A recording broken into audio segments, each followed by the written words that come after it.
There it is.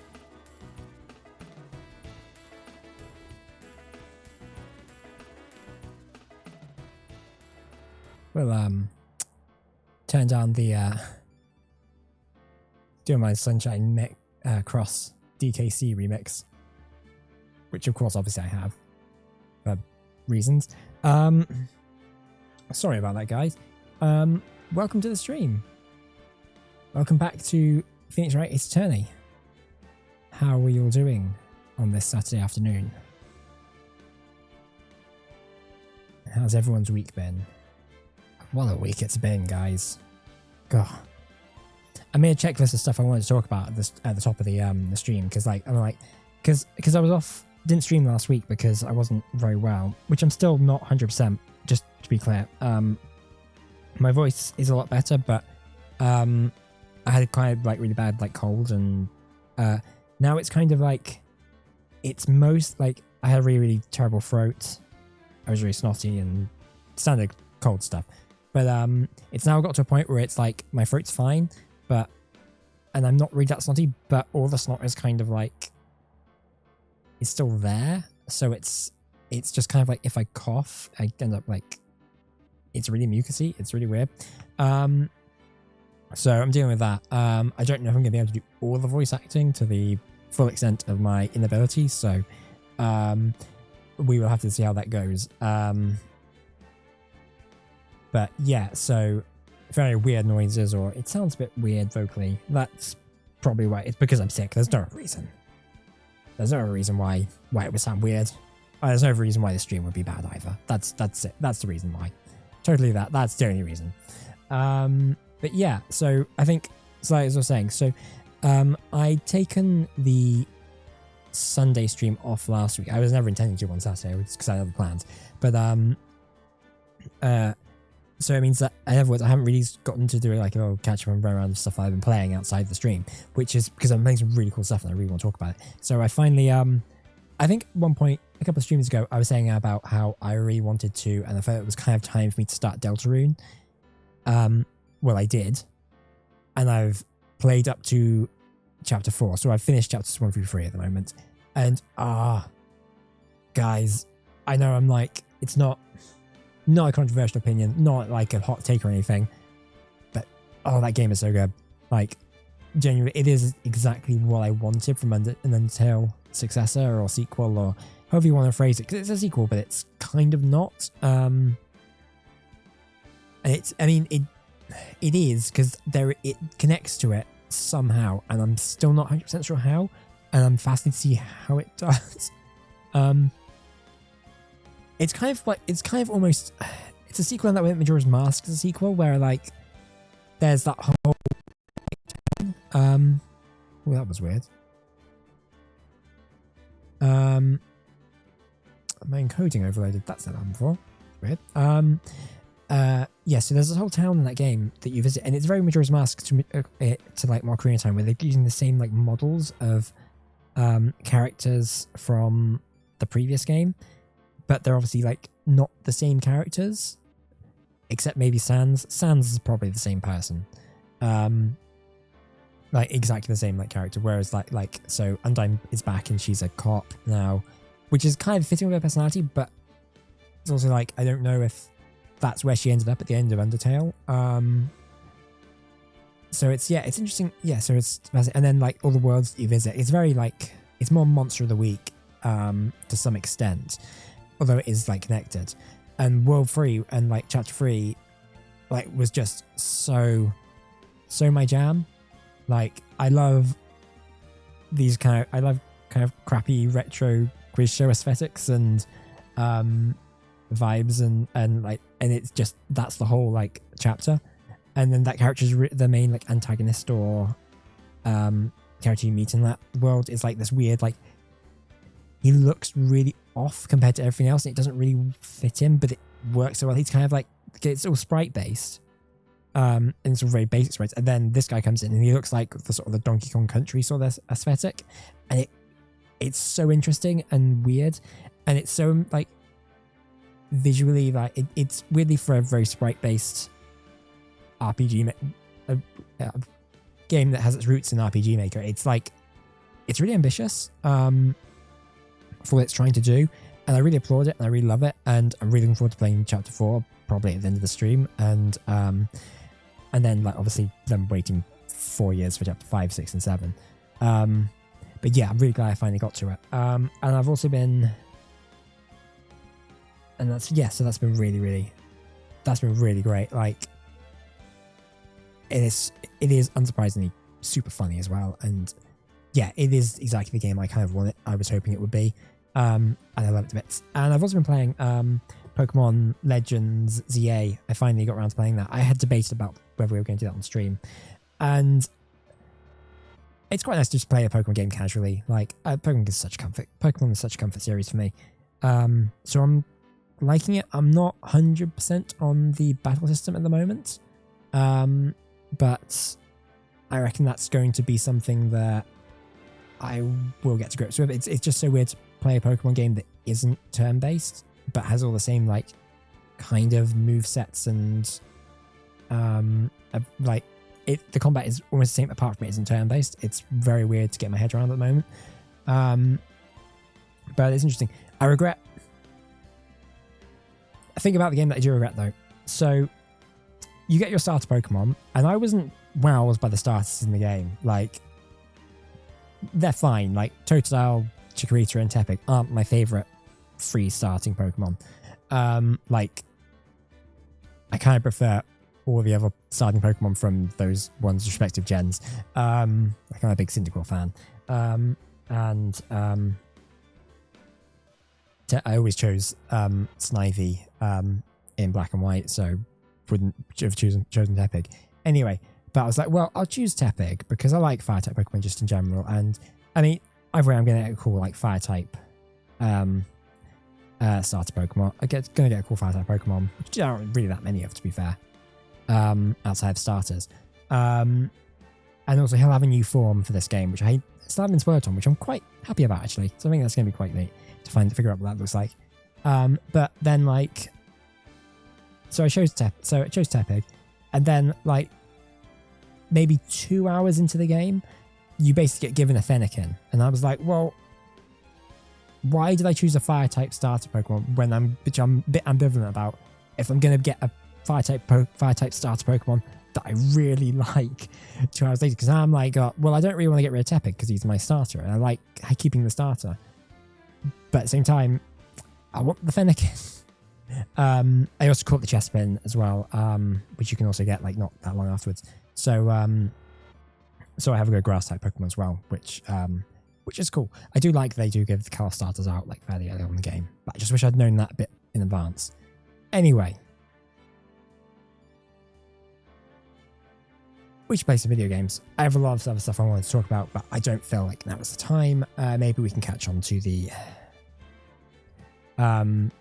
whole thing that's going on with Xbox a bit, possibly later on, or in the stream. I'll start tomorrow's stream because that's a big thing that's happened, and yeah, it's going to be a huge shift for the video game industry. It's going to be interesting times, guys. Anyway, but speaking of interesting times, we are in interesting times for Phoenix Wright at the moment. He is currently investigating the showbiz trial of the century, as I've been calling it. And I'm going to try and remember my own bits here, because I cannot remember off the top of my head everything. So, Juan Corridor was murdered. And the chief suspect in the murder is the current Nickel Samurai actor, Matt On Guard, who we're currently defending. So because we're defending him, the way the logic of this series goes, it basically means that he's innocent and he's not going to be the victim. He's not going to be the murderer. However, evidence is very, very strongly suggesting that he is. But in searching Juan Corridor's hotel room, it's really weird to say Corridor's hotel room. It feels weirdly wrong. We have found there has been a secret spy cam, and there is also a secret conspiracy going on in the background. A strange man called The Killer, who is an assassin, hence the name, has kidnapped Maya, and we need to get complete acquittal for the Matt on guard, or else he will kill Maya. And he is also sort of giving us threatening phone calls as well. It's all a lot of fun. So we should just carry on with the story. See where this leads us. Anyway, farewell, my turnabout. March 22nd, 9:14 PM, Gatewater Hotel, Corridor's hotel room. It's past 9 PM already, isn't it? I wonder if his Edgeworth has already found Mystic Maya. These things take time. I'd say probably not. The police are professionals, pals. They'll find her, so don't you worry. And if we can win a not guilty verdict tomorrow, then everything will be okay. Yeah, you're right. Okay. So, the real person who killed Mr. Corridor was that assassin, Mr. Shelley the killer, right? And the card Miss Andrews found at the crime scene seems to be proof of that. But if that's the case, then a new question comes to mind. Who was the one who hired the killer to begin with? Who is his client? You mean, who asked for the murder? That person didn't want to dirty their own hands in blood. But whoever this client is, they're still a killer.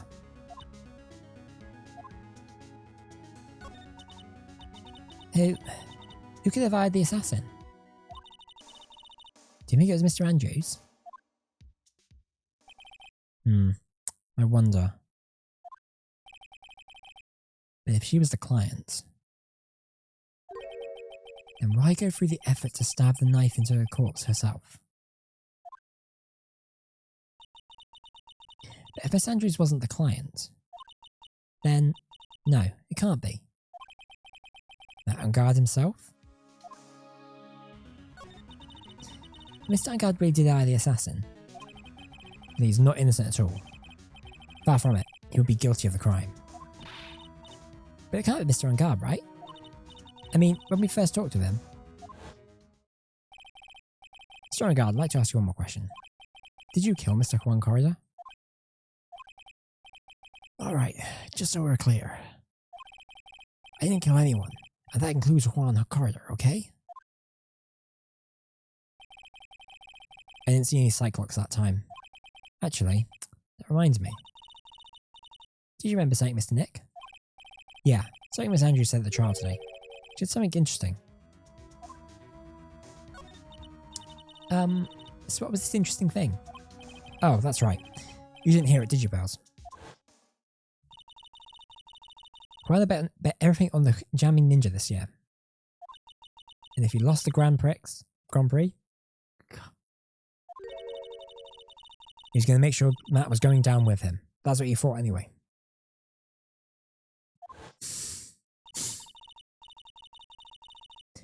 It looked like somehow Juan had in his hands a secret so powerful that it would destroy Matt's acting career had it been revealed.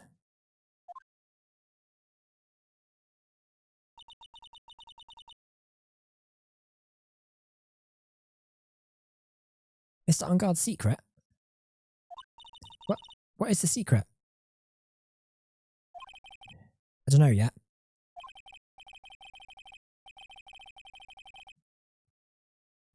But for now, let's think about it this way. Mr. Corridor was going to reveal this secret. That means Mr. Angard had plenty of motive to have Mr. Corridor silenced. Which means we have to meet with Mr. Angard. There's no way around it now. Right. To the old police shoppy. Slowly. Through a series of corridors.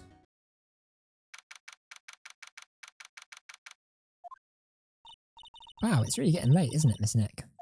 Yeah, it's past 9 PM already. We still have some things to prepare for tomorrow's trial. It's still the matter of the secret Mr. Corridor held about Mr. Angard. Miss Andrews' real intentions. These are two things I must know tonight. But aren't visiting hours over at the detention centre? I'm sure we'll think of something, pals. Don't you worry.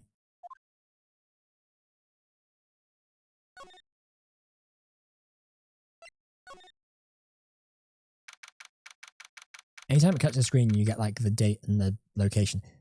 I'm like, oh no, some weirdo is going to show up. As if on cue.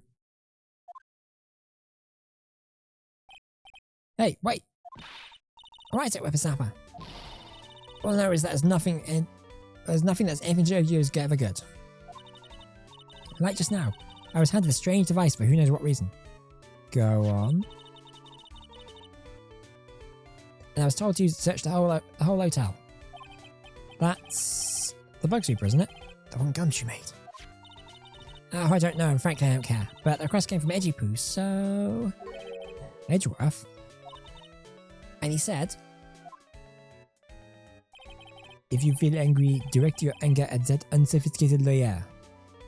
Cheers, Edgeworth. Thanks a bunch. So I'm going to feel free to direct all my anger towards you. Ugh. Gee, thanks a bunch, Edgeworth. Well, how you are. It's absolute top secret, so you better keep it to yourselves. I heard they found a spy camera in one of the presents. Very interesting. Sure it was, you know, it was to catch poor Juan in the middle of a scandalous meeting. Scandalous? What's that? It means, well, you know, that gossip that's going around, my dear Juan. Oh, you mean that thing about Miss Andrews? Well, I'm sure she must have had some reason for getting close to Mr. Corridor. I'll let you know another secret, young man. I knew you planted that spy camera. It was that obnoxious, puffy-haired photographer girl. They're there for some people. Spying on people like herself? As if I wouldn't want to see it for myself too. Wow, they didn't actually make it to true intentions for a change. Don't know what I think exactly, but I can bet something good. But I didn't say anything. So you know about Juan and that manager, right? Actually, as I hear it, there was something of a refreshing pair, those two. Oh? I tell ya, Juan welcomed that manager with open arms, I heard. That manager? Who are you talking about? You don't know, that manager woman Juan had. Shame she killed herself, though. Oh, you're talking about Miss Celestine Pax. Miss Andrew's mentor, right? Yes, that's the one. That Celeste girl. She was supposed to get married, you know. Interesting. Who is she getting married to? But married? You mean to Mr. Corridor? Really, you young kids today don't know anything, do you? That girl Celeste killed herself 3 days after their marriage announcement. 3 days after their marriage announcement? What in the... Why did Miss Impax kill herself? She was going to get married. Well, that's because she was thrown away, you see, by Juan. What? But they were going to get married, right? They promised each other, right? They held a grand announcement session, but 3 days later, Juan suddenly cancelled their marriage. Is that true? It was in the weekly magazines. But why? Why did you do that? That was not in the magazines, unfortunately. I see. Not after Juan called off the wedding, that manager Celeste killed herself. How terrible. I wonder what happened between those two. That is interesting. So if she...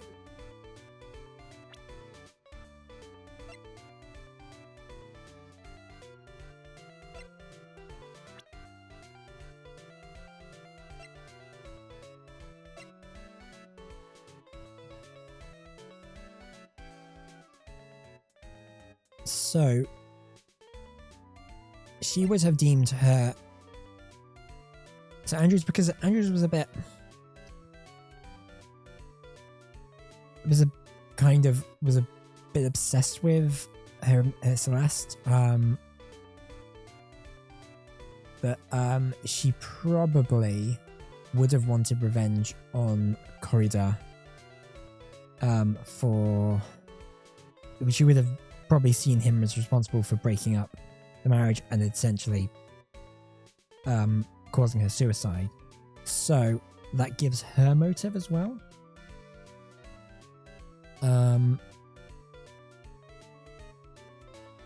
So it's very possible she could have hired to kill her. Who is this guy, by the way? It says John Doe and Butler on Mansion. He's the guy. He's the killer guy. Anyway, let's get out of here. That's some good intel. And that night, there must have been at least a few hundred people here. I guess the police are done with their questioning and investigating. Looks like things here in the library have finally calmed down.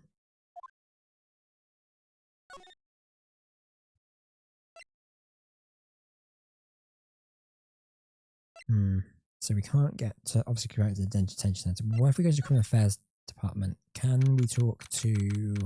I'm sure he can get us an in, possibly. Feels sort of tense in here, doesn't it, Mr. Nick? Yeah, it does. I wonder if something happened. You're Mr. Angard's lawyer, right? Yes, sir. Well, we finally found just the person we've been looking for. A real decisive witness. A decisive witness? You mean for the Angard case? We're taking the witness's statement right now. Gotta hand it to Mr. Edgeworth. What's Edgeworth up to now? Who is this witness? I think you know this person quite well, Mr. Lawyer. Mr. Nick? Between the kidnapper's demands and all this, can't see any way to win here.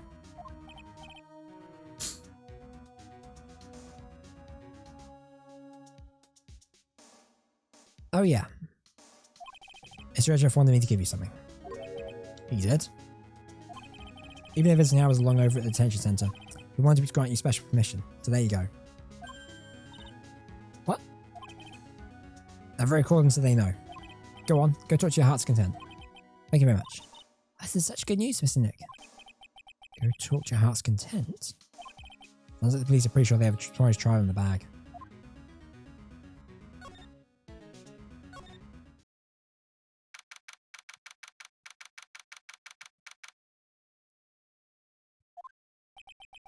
I'm sure they must have transferred Miss Andrews here by now. So that means that both Mr. Angard and Miss Andrews are in this detention centre. Now then, whose story do I want to hear? I reckon we should talk to Matt Angard first. We have the choice. If we get... Dude, it's Mr. Wright. Hope you can get me off the hook tomorrow. I'm counting on you. I hope so too. But you have just dropped a bombshell on me by saying that Juan Corridor was killed by an assassin, and that the assassin's client is this man, Matt Angard. What's wrong? Mr. Angard,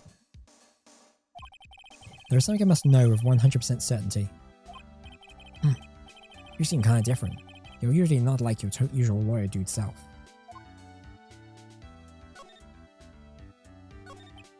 About the press conference. You mean the one where Juan was going to dress up as the Nickel Samurai? Yeah, I heard a little more about it from Miss Andrews. It looked like somehow Juan had in his hands a secret so powerful that would destroy Matt's acting career had it been revealed. Could you please fill me in on what this secret is, please? Cyclops! Pew pew pew pew! I knew this was coming. Miss Nick, don't tell me. Cyclops. You said a secret, right? But I don't have any idea what it is. Do you, dude? Do you know about Mr. Corridor and Miss Andrews' relationship? Well, it's all over the tabloids, dude. But I don't know any of the details, if that's what you mean. Look, how many times do I have to tell you? I don't care what Juan did with his life. Miss Andrews, she had a purpose in mind when she decided to see Mr. Corridor. Her mentor was Mr. Corridor's manager. Miss Andrews was going to get Miss Celeste Impact's suicide note from him. Celeste? Does that jog any memories?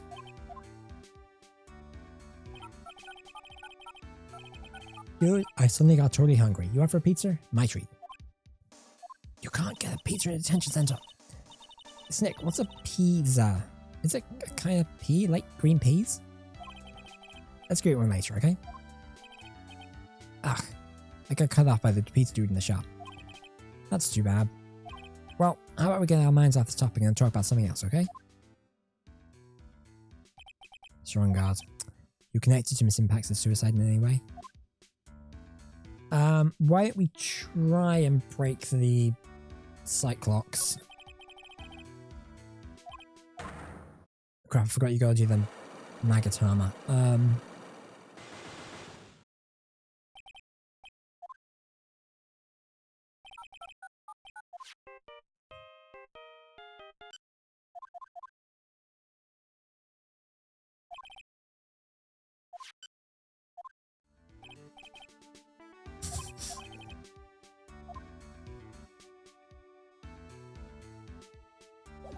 Right, so to present.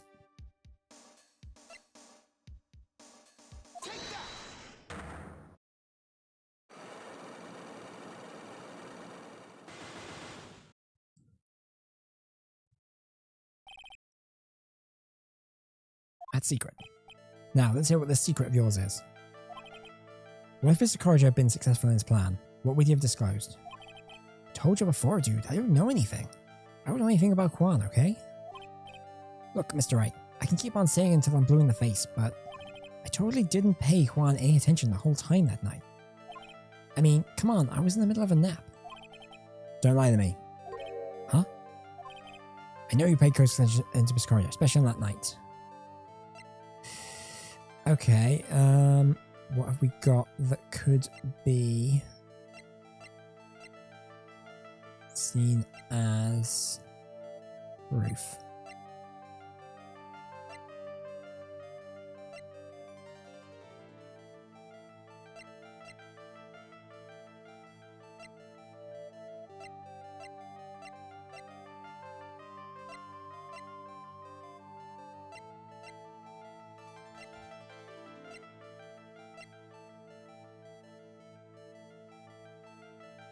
Maybe we don't have anything quite yet.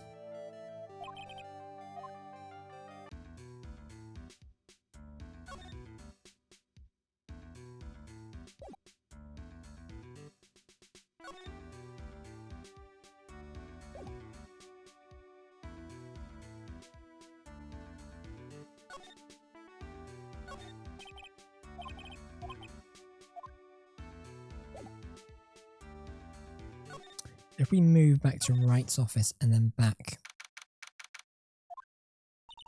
Doesn't that Mr. Scruffy Detective is here? Well... he's out there with all the camera asking around all the electronic stores. Then I make him sad for him. I make some sad for him for dinner. Looks like Pearls really appreciates what Gumshoe's doing for us. It's Nick.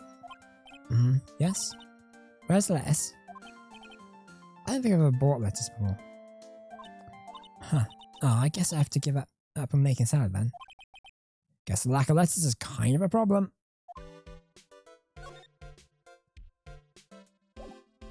Right, so if we go back to the detention center, will we get a choice to talk to Adrian? Brilliant.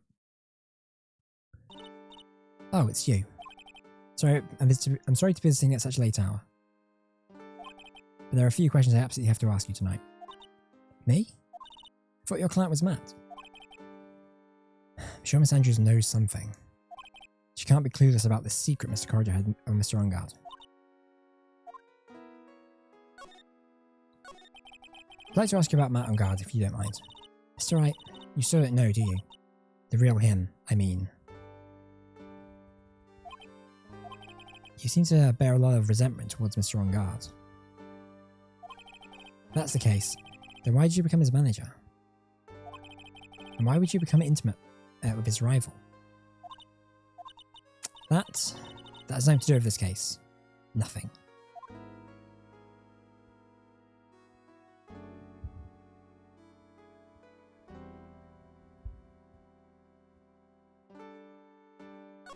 Or does it have everything to do with the case?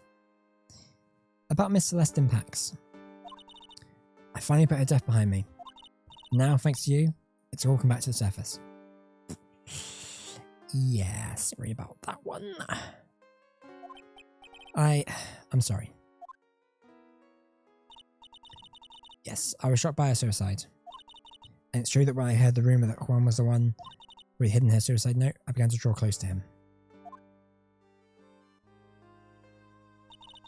I wanted to get her suicide note back, and to burn it. You wanted to burn it? But why? I don't want to spread another piece of gossip. I don't want it to spread just like another piece of gossip. But I never held any murderous intent towards Juan. We'd never do something so stupid. Suicide note, huh? Wonder what it said. Why did you try to frame Mr. On Guard? Well, that's simple. Because he's the killer, that's why. Isn't it the duty of every good citizen to inform the police? But there had to be another way.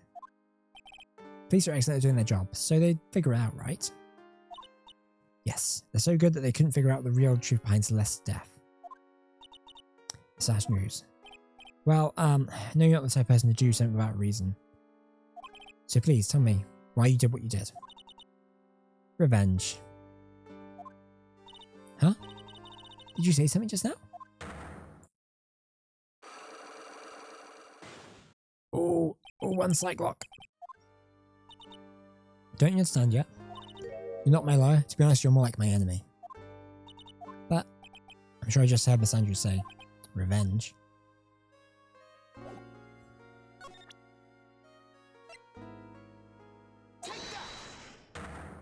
I think we can hopefully break this. Hopefully we've got the evidence to do so. Why frame him? Can you please tell me why you framed Mr. On Guard for murder? I've told you countless times. It's because I thought Matt was the killer. No, that's not it. I know you must have a personal reason to dislike Mr. On Guard. Miss Andrews, you may think I didn't hear it, but I know you said something earlier. You said revenge. So you're saying I was taking my revenge out on Matt, and that's why? What an absurd idea. I don't have anything I want to take revenge for. Miss Andrews, a woman who lives by being dependent on other people. There is something else, someone in her past that would make her take revenge. So what if we...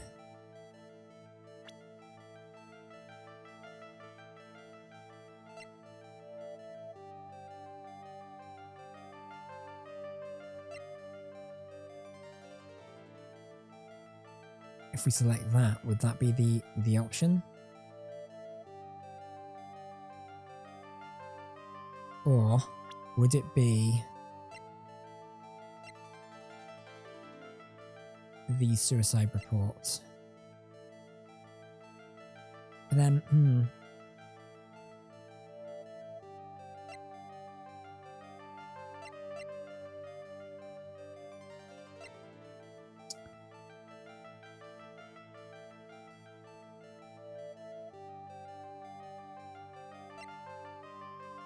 something in her past, so maybe...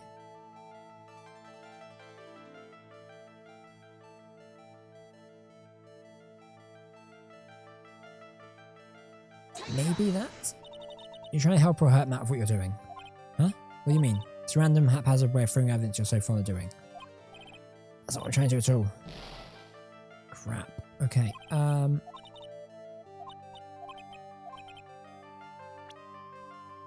something or someone in the past that would make her take revenge.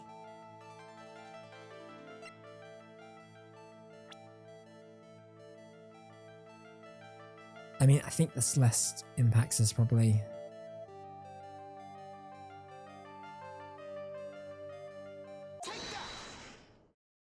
Oh, I should have just gone for that in the first place. Celeste. There's only one catalyst that could have caused such strong feelings, and even revenge. And there's Miss Impax's suicide. What are you trying to say? Celeste was Juan's manager. On top of that, the only one who hit her suicide note was also Juan. What does this all have to do with Matt? You're right, you haven't mentioned him yet, but for you to hate Mr. On Guard, it would mean he must have had some relation to Miss Impax in her suicide. Can you explain the relation between Matt and Celeste and Matt? No.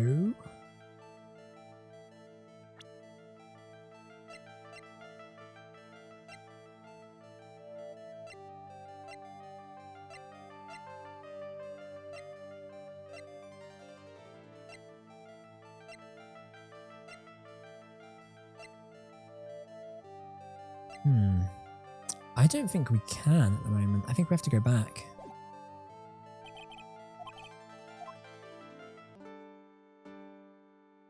I think we have to leave and go somewhere else.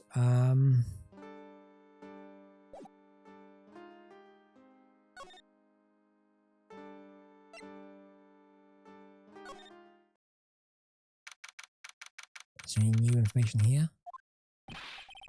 Oh, Mr. Wright, please, you have to help me. Uh-oh. Mr. Powers! What happened? Why are you here? I got roped into this somehow. What? And now I'm going to testify at tomorrow's trial. Interesting.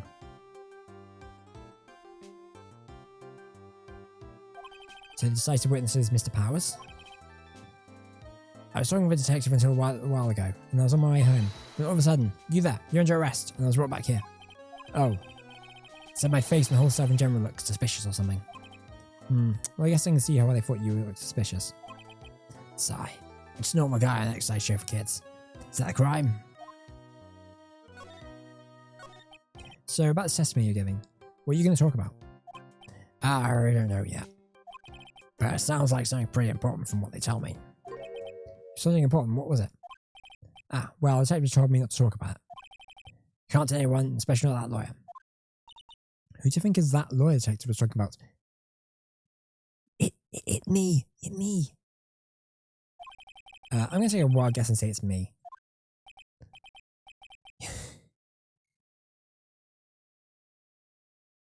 Yeah, you got it. It's Nick. It's Mara and myself are your only two allies in this whole world, but it's alright.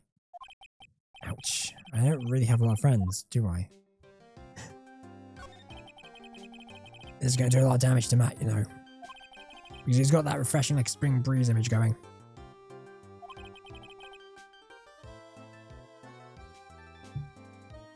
But what is he really like? Well, let's see. Matt's always been a bit of a player with women. He would never really turn a pretty face away, if you know what I mean. Do we say it's just a game to justify himself? What? How horrible. That's unforgivable.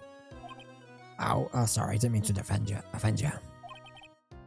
But you know, he said once that there's only one person in the world who won't swoon over me. One person who wouldn't swoon over him. His manager, you know, it's Adrian Andrews. Why is Mr. Powers suddenly looking kind of energetic? Someone likes his gossip. By the sounds of it. You see, I'm actually a sucker for gossip. Yeah. That sounds about right. I mean, celebrities in the world have this dazzling sort of image, right? Dazzling sort of image. But aren't you part of that dazzle, Mr. Powers? No, I'm more of a hairy, sweaty, smelly, brutish kind of guy, you see. But it's okay, really. I get to hear plenty of gossip about a lot of other stars around me as things happen.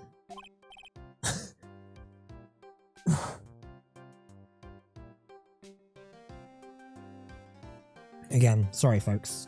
Like I said, still... I gotta stop it. I can't do that voice. That's not working. Well, that's true. Oh, hey. So, did you hear about this yet?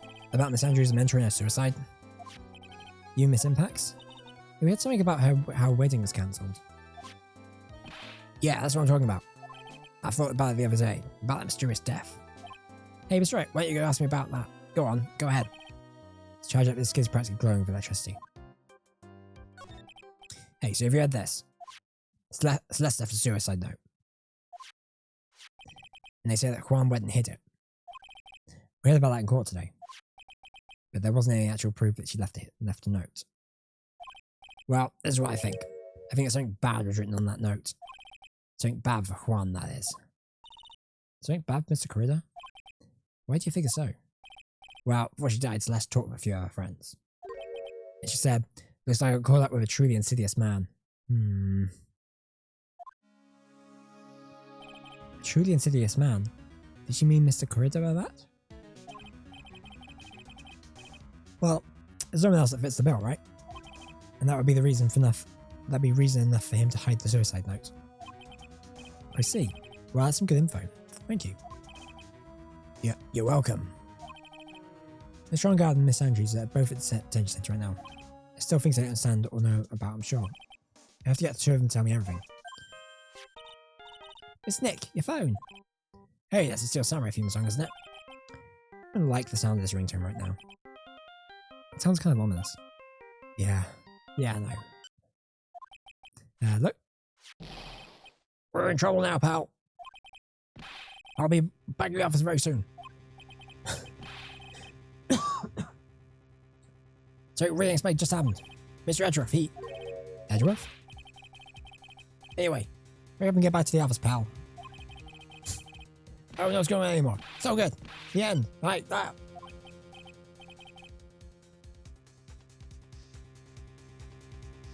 Hello? Hello? Oh, we got cut off. Oh, I must have been going for a tunnel or something. What?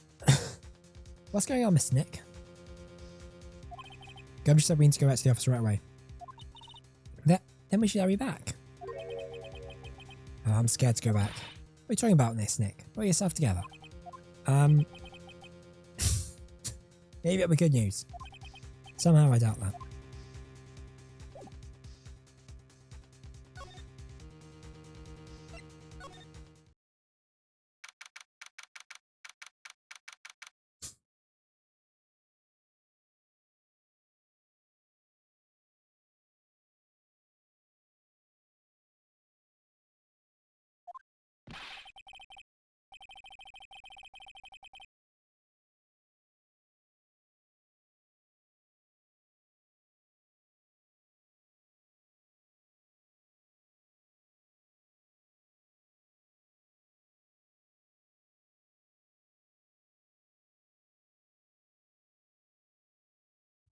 Sorry, I had to clear my throat.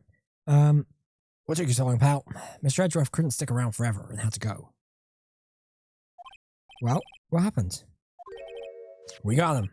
We know who brought the spy camera. Eh? This quickly? And this bear is what gave him away, pal. The bear? I figured it out, pal. I figured we should have been looking into the bear instead of the camera. Wasn't it Mr. Edgeworth that figured... Shh, pals. And? Go on. There's only one person who bought one of these bears who's related to the crime. Who is it? Who would buy a series of spy on another person in the room? Matt on guard. Huh? Matt on guard, your client. That's who, pal. Here, I thought things couldn't get any worse. Okay. Are you sure you heard right that the person who bought this bear was... I heard it from the department store clerk, pal.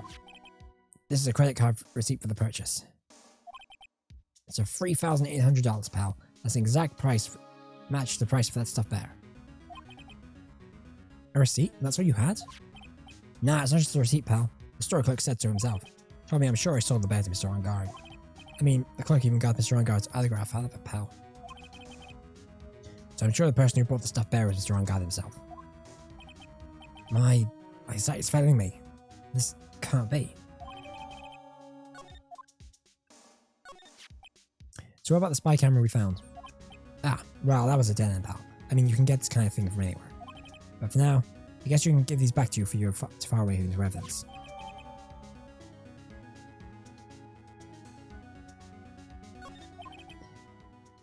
I know I don't want to give up, pal. I never thought... I didn't think it was possible. The person who put the spy camera in Juan Corridor's room is Matt on guard. Right. Why would Mr. On Guard do something like that? Let us catch Mr. Andrews. Oh, Mr. Corridor.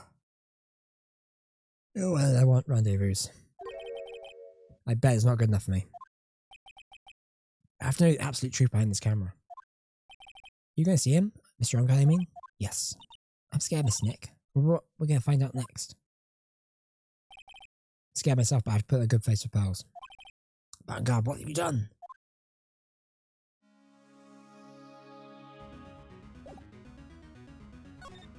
Look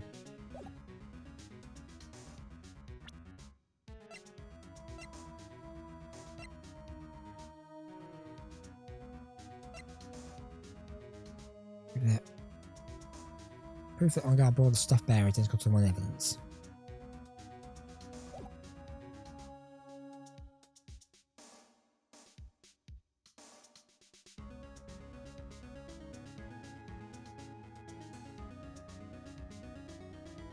Okay, so...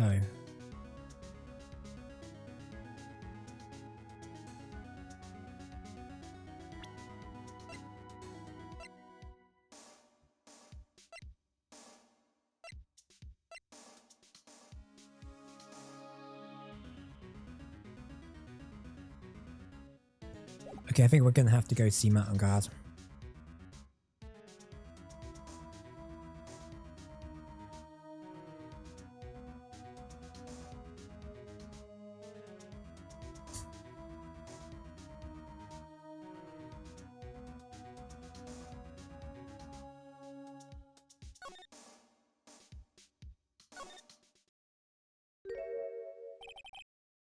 Working real late, you know. It's already past 10 PM, dude. I think it's time you talk with the truth. Relax. Don't you know that ignorance is bliss? If you really want to talk, let's talk.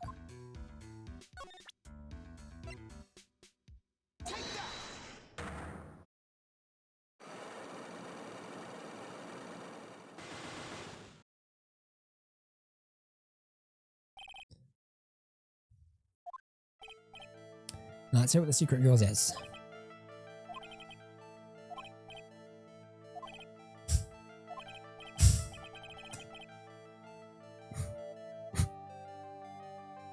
Again, really sorry about that. I'm trying to mute it as best I can, but like... It's...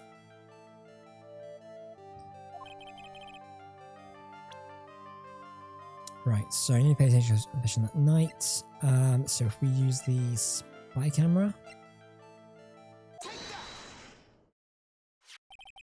So we use this camera to secretly film Mr. Corridor's room the night of the murder. Secretly film? What? Then send the image to the camera. Send the images the camera took with this transmitter.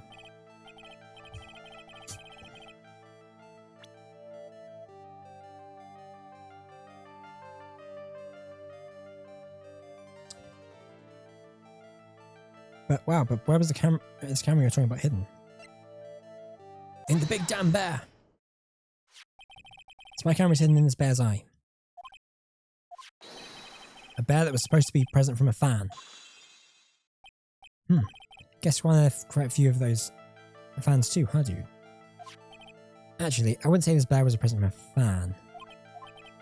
You sure, dude? Who else could it come from? The person who gave this bear the corridor was... It was you! Mr. Ungab, don't you know this bear from somewhere? I don't think I've ever met this Mr. Bear before, dude. Ah, but he says he knows you. How could you forget such a great friend? What else did the bear tell you? He says that like, you were the one. He says that the one who put the camera in his eye was you, Mr. On Guard. If I didn't know how you work in court, I'd think I was in serious trouble. Come on, this is all just a joke, right, dude? You're just pulling my leg. It's like you're not ready to get the secret yet. Well, do you have any proof? Do you want to show me first? To prove that it was you who put the camera inside the bear. And we need to use the receipt.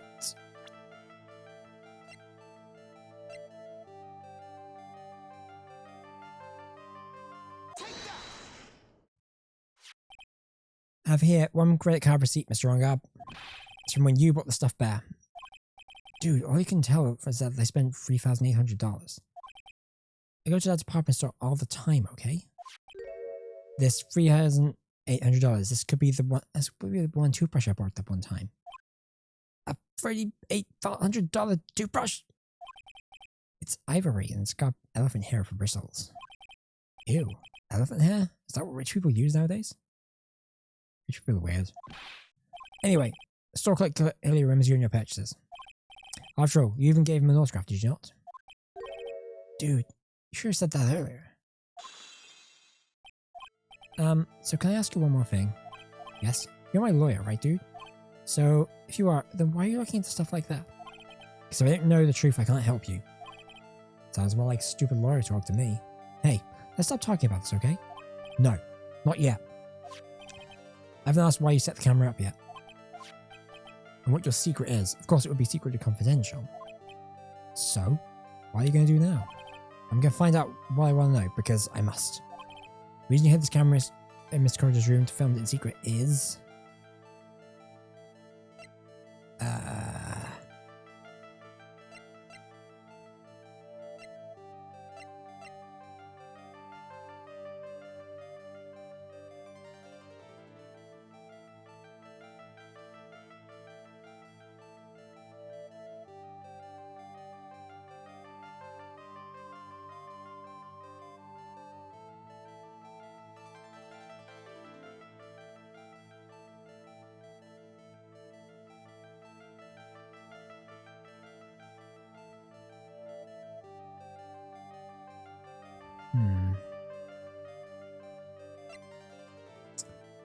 So what are you thinking?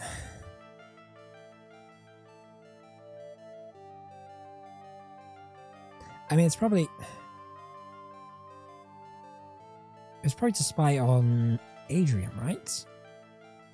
To find out what Adrian and Juan were getting up to, because he read the tabloid article about them and was jealous. So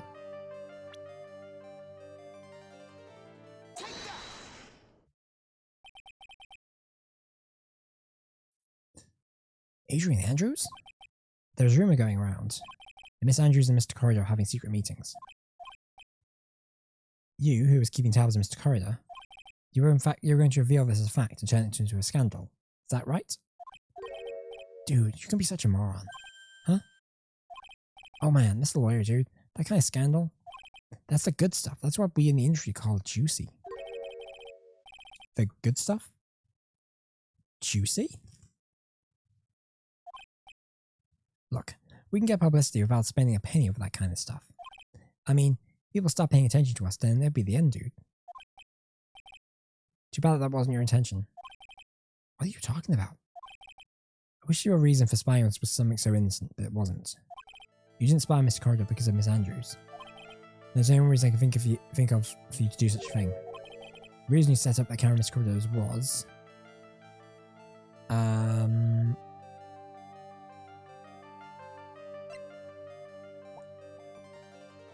What would that be?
So, I think another theory, I'm thinking about this out loud. So there's a theory that's been going around that On Guard had hired the assassin to kill Juan, and so maybe he put the spy cam in to so he could confirm that had happened.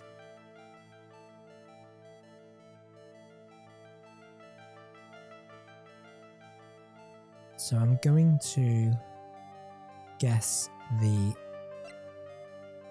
calling card.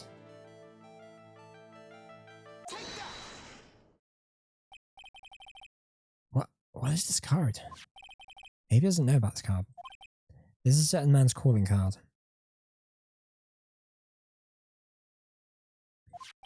The man's name is Shelley the Killer.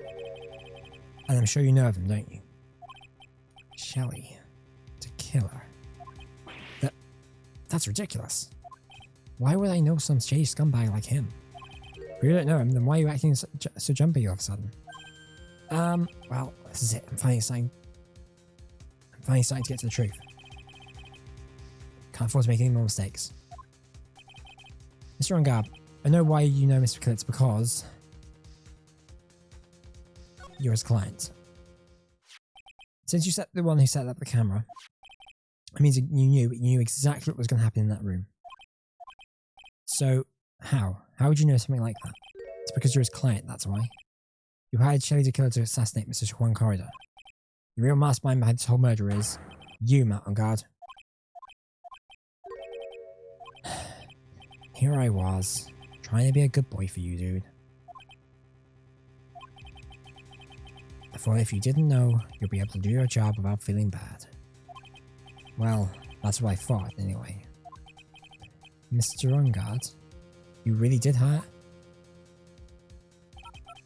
Hold on a second. I'm going to consult myself, okay?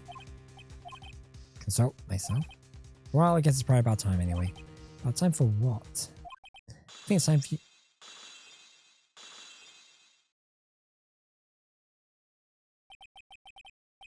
How do you do, Mr. Lawyer? I'm Matt on guard. Where did the port come from?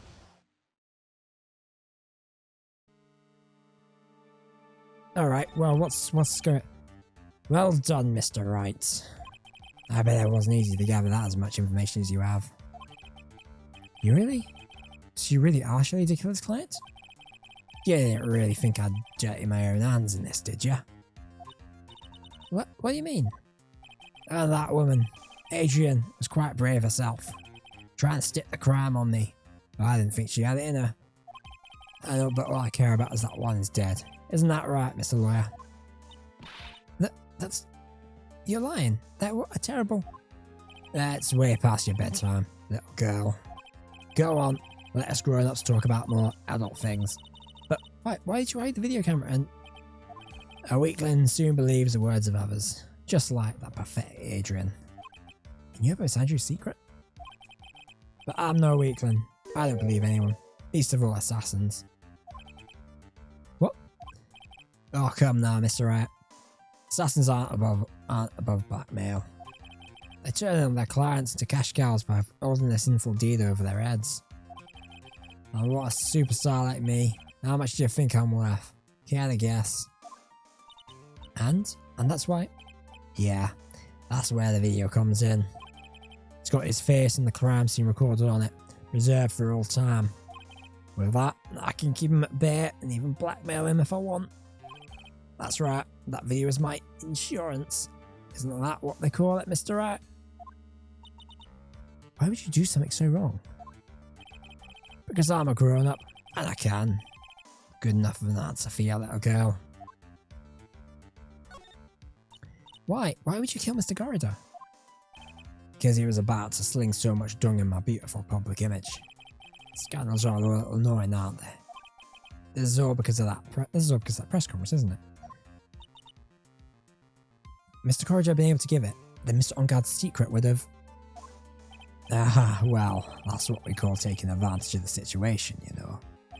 I had no interest in doing it, really, but bit by bit, it crept up on me. And then the situation just presented itself perfectly. How beautiful, I thought. That's how Mr. Corridor ended up dead.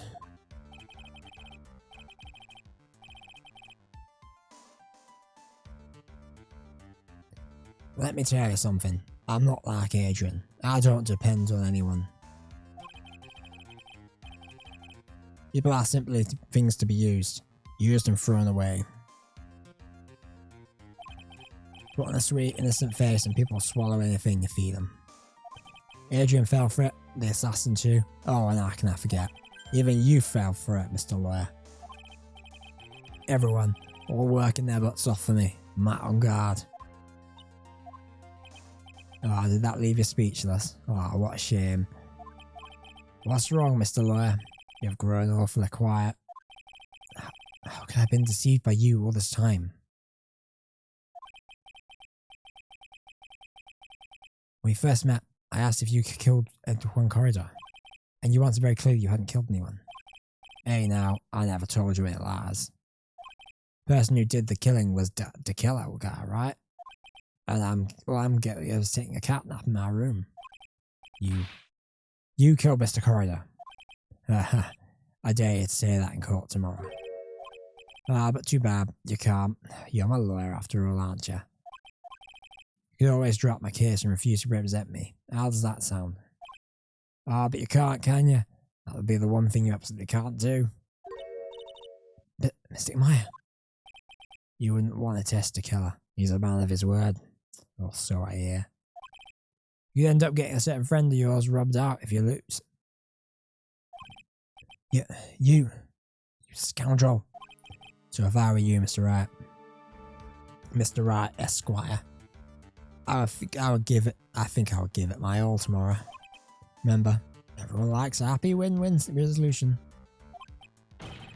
Oi, I'll get you for this. That's such a cliche phrase. Juan said something just like that if my memory serves. Of course, well, we all know how well things turned out for him, didn't we? Good night, Mr. Lawyer. Maya, what am I supposed to do?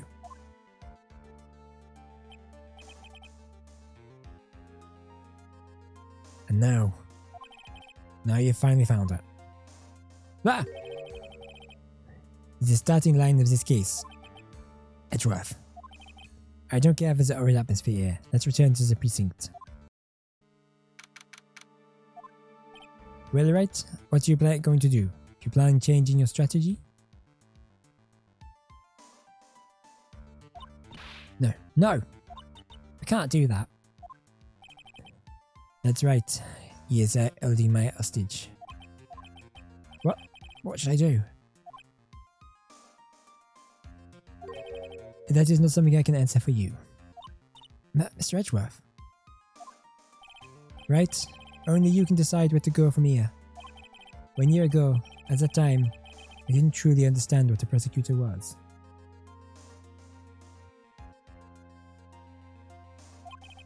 And that is why I had to leave the prosecutor's office.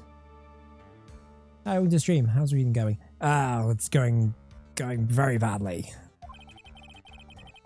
I felt that I couldn't stand in a court of law until I knew what a prosecutor really was.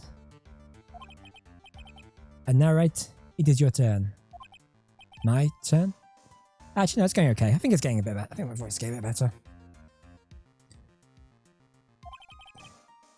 What is this thing called a lawyer?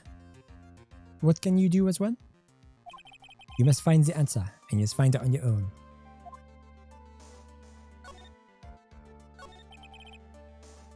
I'm a lawyer. But to fight for someone who's clearly a killer.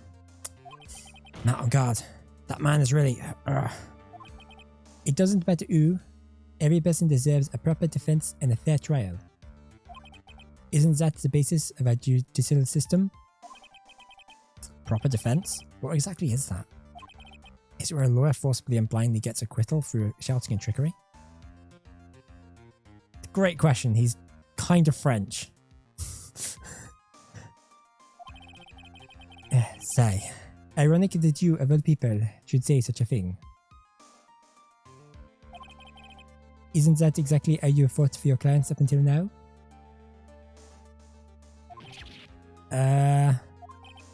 Well, that may be true, but that's because I believe my clients to be innocent from the bottom of my heart. But if I were to get on guard and an acquittal, that isn't a proper defense at all. I became a lawyer because I thought I could save people who are suffering and in pain. But when I look at this mess we're in,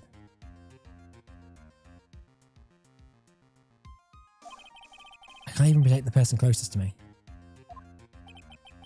Even if I win the case, I still lose in the end. I just don't know what to do. Right? Would you get hold of yourself? You have it all wrong.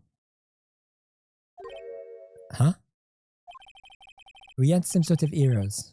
We're only human, you and I. You want to save someone? It's getting worse. That is easier said than done, wouldn't you say? That's... You are a defense attorney. You cannot run away from that. You can only fight, as that is all you can do. But why fight? People like you and Francisco and Karma are always using all you have to pin me down.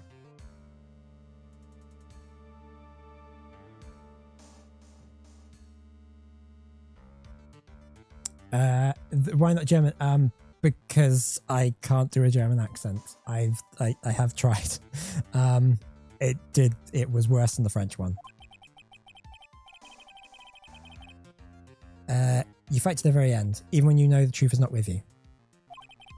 But I'm not like you. I can't fight for a false verdict, for a man I clearly know to be guilty. Actually, also the Edgeworth voice. He kind of had a French vibe for me when I started doing it. I didn't realize his whole backstory when I did it, and now I kind of am like feel like I've kind of got a bit stuck with it. I can't fight for a false verdict for a man I clearly know to be guilty. Francisca. She fights for herself. The only thing she fights for is a perfect win record. That is all. And isn't that the same as you? Isn't that why you ran away a year ago? Because your precious win record was destroyed? You are so petty. I see. Now I understand why you despise me so. However, you are mistaken. What do you...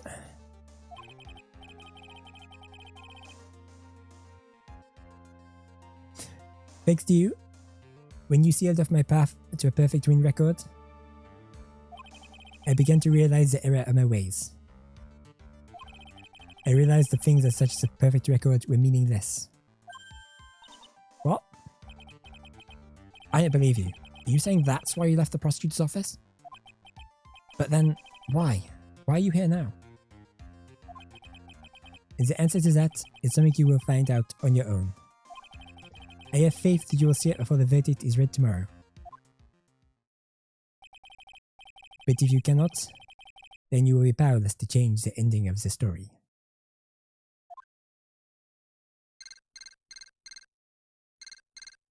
Oh, no way. There's going to be a character I can give an even worse French accent to. Oh, I'm looking forward to that. That's going to be fun.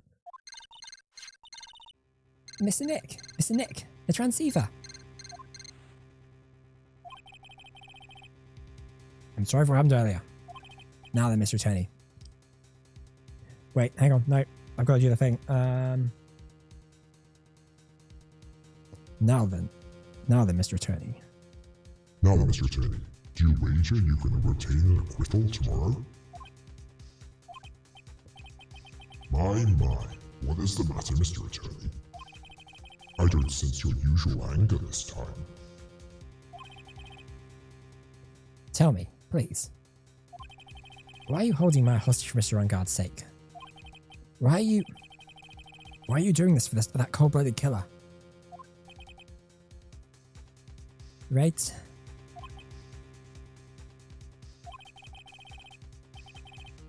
Please don't understand things. He is my client.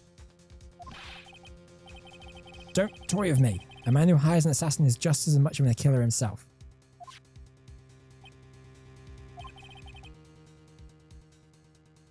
I believe you are asking me for a reason as to why I am doing what I am. Yeah. This is what I like to call my aftercare. What the heck is aftercare? My name carries a certain amount of honor and dignity, Mr. Attorney. I take great care to ensure that no suspicion falls upon my clients for my handiwork. That is what is called client relations and is a part of an assassin's duty. An assassin's duty? We were unlucky this time, and my client was arrested as a suspect. As a result, I did what I had to do to enlist your expert help, Mr. Attorney. Please, Mr. Attorney was my father. And to ensure that you would do everything in your power to the very end. Wait, what is your name? I believe I told you once before, however. You did, but... My name is The Killer. Shelley the Killer. You are Shelley the Killer?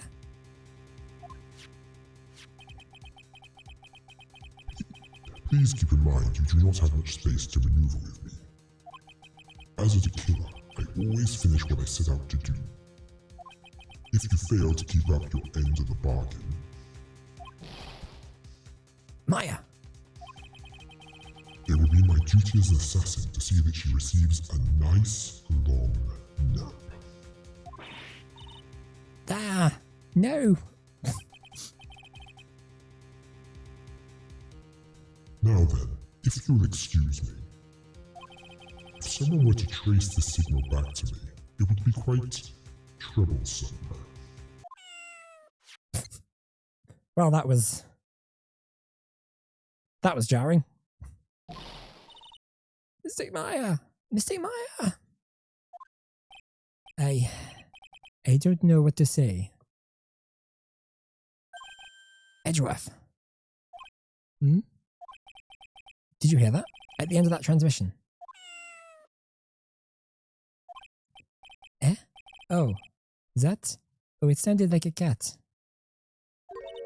A cat? It can't be. That cat. Can it? What is it? I think I know where Shelley the Killer is holding Maya hostage. Edgeworth, have all police units head for our guard mansion immediately. Right, you area over as well then. Don't lose hope yet, pals. The fight has only just begun. Yeah. To the lawyer mobile.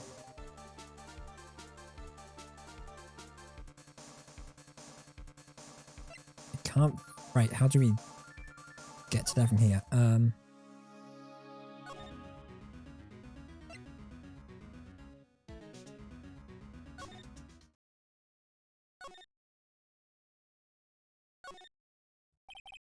Now then, who's already on here? Well, I want to get to the On Guard mansion, but apparently I can't do that, which is whoops, wrong thing.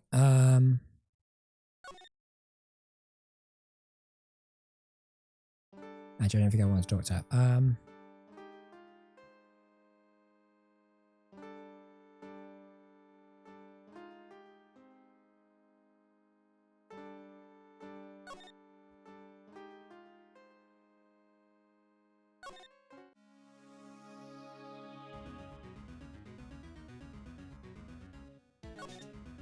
Okay, so let's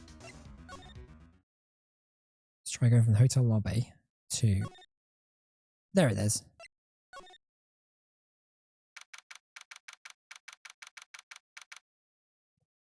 The very precariously placed floating motorbike. Maya! Please answer us, Mystic Maya. We have this area completely surrounded. There is no way for him to escape. Assuming he's still in the area. I can't believe it. That butler, all this time, he was to kill her. He and On Guard were working together all this time. I am sure they have worked out a contingency plan ahead of time.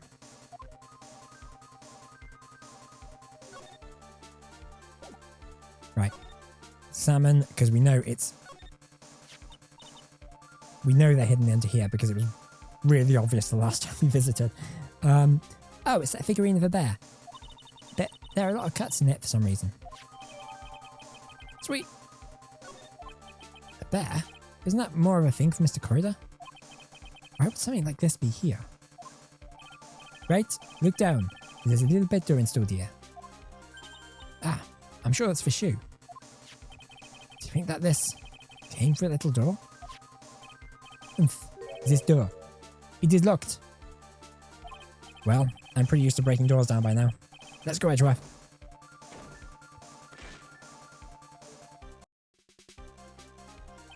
Ah, there's no one here.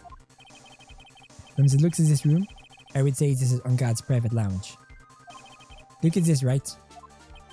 An antennae for sending out and receiving radio signals and a VCR. Check inside the tape deck. If there's a tape, it will be an important piece of evidence. If we're lucky, it will have the moment the crime was committed recording on it. I'm sorry, but the tape deck is empty. There is no tape to be found. No. But there is no mistake that someone used this to record something. It looks like someone took the tape we're looking for and escaped with it. Is there anything else we can sort of examine here that might be worth Huge television and speakers loom largely here. I'm sure if Maya saw this, she'd say, I would die a happy samurai fan if I could see the Nickel Samurai on a TV like this. Yeah, that's what she'd say. Ah, I can't believe I made a joke about Maya, all things considered. It's on guard's computer. Maya, can you use this to get help? Snick, where's the power switch? Oh, I get it. So that's what happened. She couldn't find the power switch. Is it a little door off the shoe and this big door? Sure, Maya used this door to shove this out of there. Sure, that was her. Time gave me some piece of evidence, always the most crucial piece. This time too, I'm sure.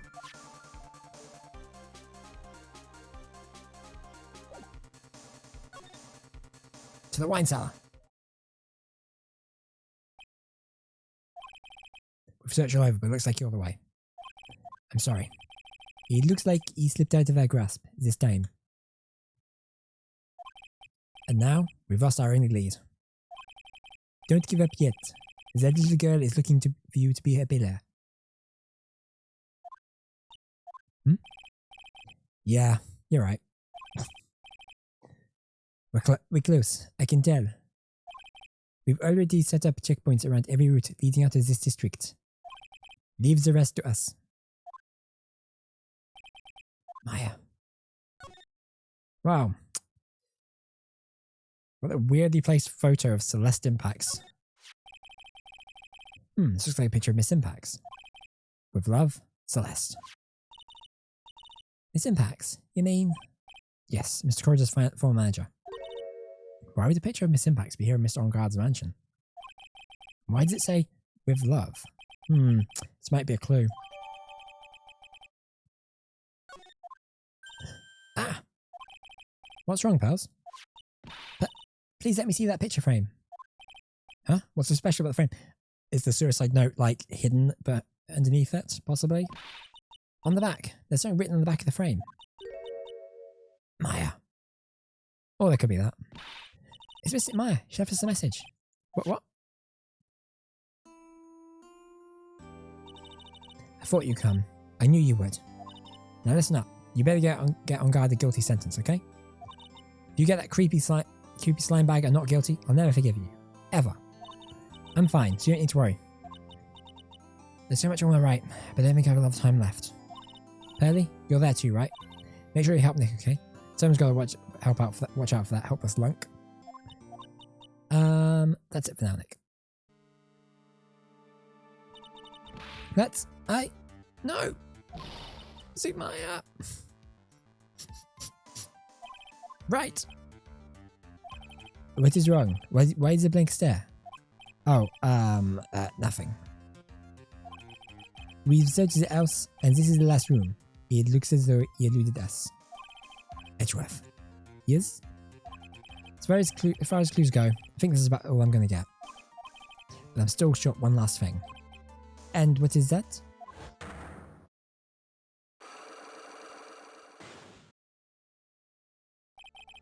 It's Andrew's psych lock.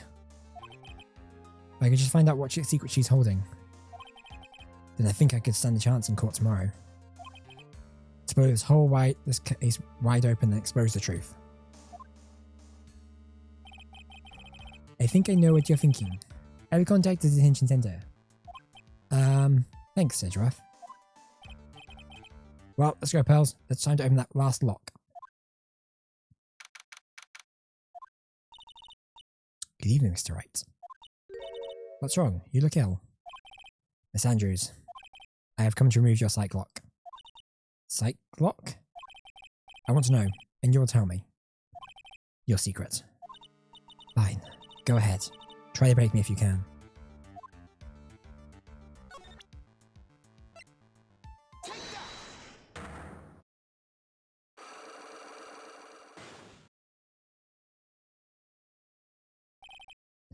Why frame him? So why frame the strong guy for murder? So we tried half of this already, so it should be Ben saying you're taking my revenge on Matt.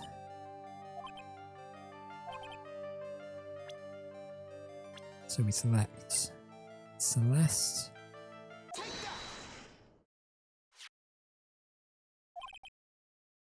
There's only one catalyst that caused such strong feelings, and even revenge. That's Miss Impact's suicide. What are you trying to say? Celeste was Juan's manager. Top of that, the one who hid a suicide note was also Juan. What does all this have to do with Matt? You're right, you haven't mentioned him yet. But for you to hate Mr. On Guard, it would mean he must have had some relation to Miss Impacts and her suicide. Can you explain this relation between Celeste and Matt? Then we'd have to select, I'm guessing, the photo that we just got.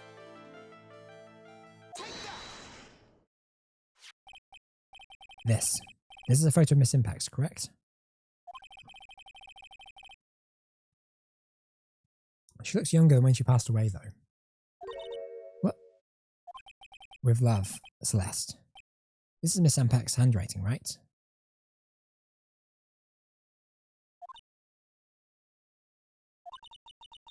Where did you find this? No, that's alright. It was a rhetorical question. Yeah, it is. I found this at Mr. On Guard's mansion. And after all this time, my last remaining secret has been revealed.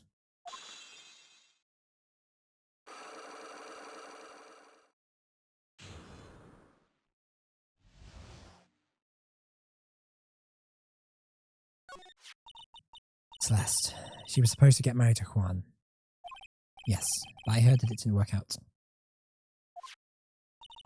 Because Mr. Corridor...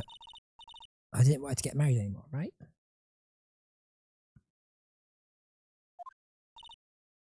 Yes, because of Matt. But because of Mr. On Guard? What do you mean? I think I can see where this is going. Celeste. She was Matt's manager a long time ago. She was the happiest woman in the world at the time. I was working part-time back then. I often saw the two of them together. That's why. With love, Celeste is written on the frame of that photo. They were a couple, weren't they? It wasn't anything as splendid as that. Celeste was being used, toyed with until she was thrown away. That's so horrible. Matt's entire image is built around how nice and wonderful of a man he is. The scandal would have destroyed that. Which is why Celeste, in her kindness, moved over to Worldwide Studios. And that's where she met Juan. She seemed really happy with him, even happier than when she was with Matt. Celeste and Juan was such a good match, they were even planning to get married. And then, it was suddenly called off. And the night Juan called the marriage off, Celeste, she killed herself. And that's why I framed Matt. It was revenge for Celeste and for myself. I'm sure even you can guess why Juan called this wedding off, right? Matt confessed to Juan about his relationship with Celeste. I see. So that's what happened. But...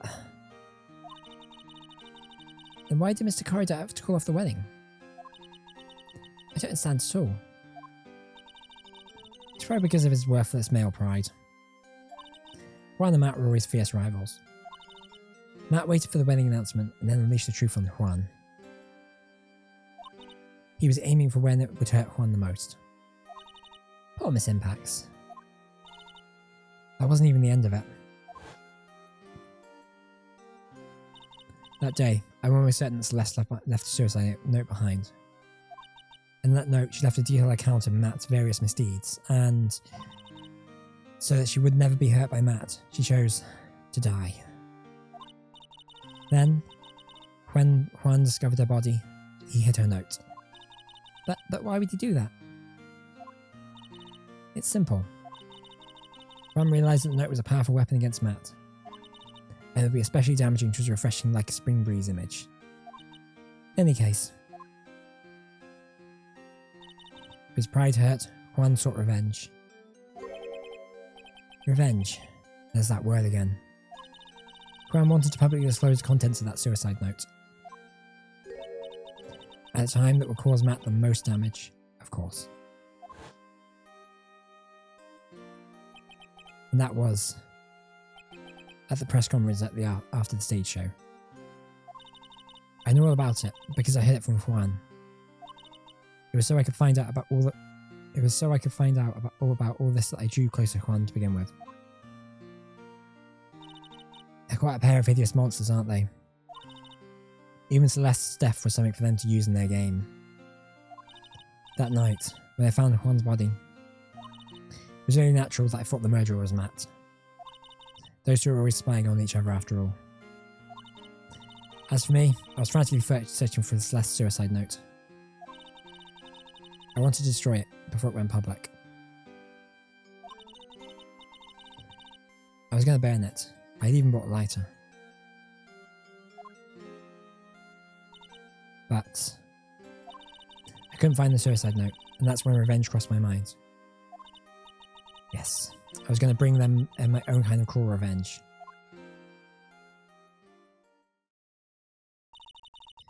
Celeste was killed by those two monsters.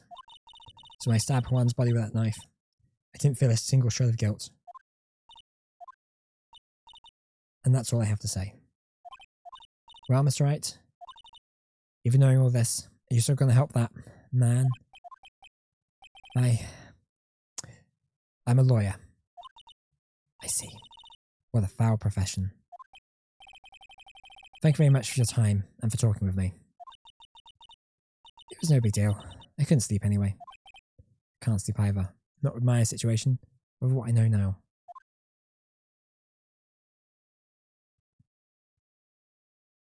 To be continued.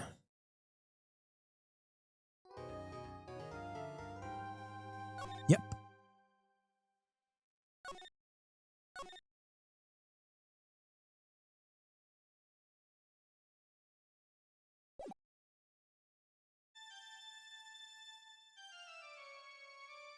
Phantom of the Opera music.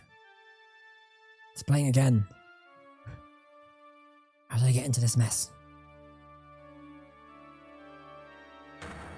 That's far enough. You can't run forever, Mr. Phoenix Wright.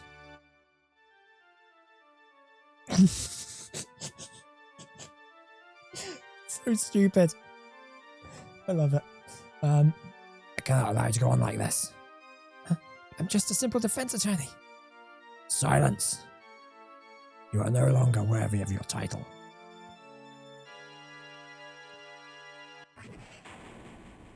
Hammer time.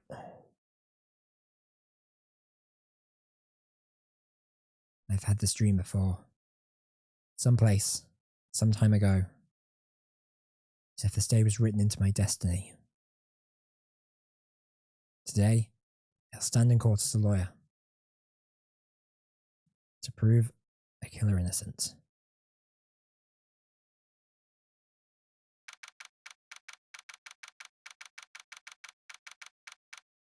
March 23rd, 9:43 a.m. District Court, Defendant Lobby number 3.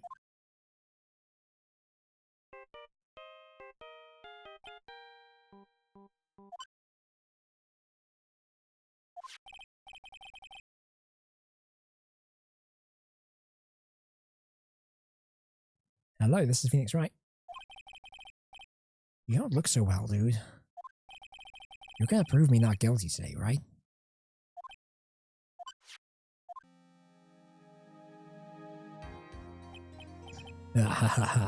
If you please, Mr. Lawyer. Remember, it's not just me. Your precious friends laugh is riding on today's verdict, too. Now listen up. You better get on guard the guilty sentence, okay? You get that creepy slime bag not guilty, I'll never forgive you. Ever. Phoenix! Phoenix! Mia! Maya! Maya, how's Maya? I don't know. You don't know? She hasn't tried to channel me since yesterday. Mia, what am I supposed to do?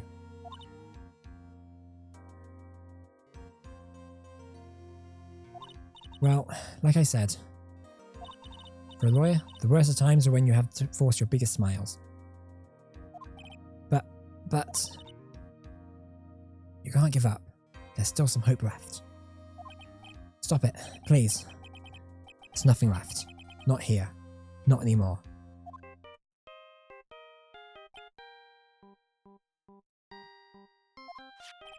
Ah, it's that cursed guard again. Will you leave me alone? Look, don't call me anymore. I mean it. You're really mean, pal. Ah, Gumshoe. Oh, I'm really sorry. Where are you? They let me join the investigation team and we were chasing after the killer, pal. Then you have some sort of lead? Sorry, but right now, we got 0 leads on the guy. But we're not gonna give up. Gumshoe. Until the trial is over, until the verdict is handed down, we're gonna do everything we can and find the killer.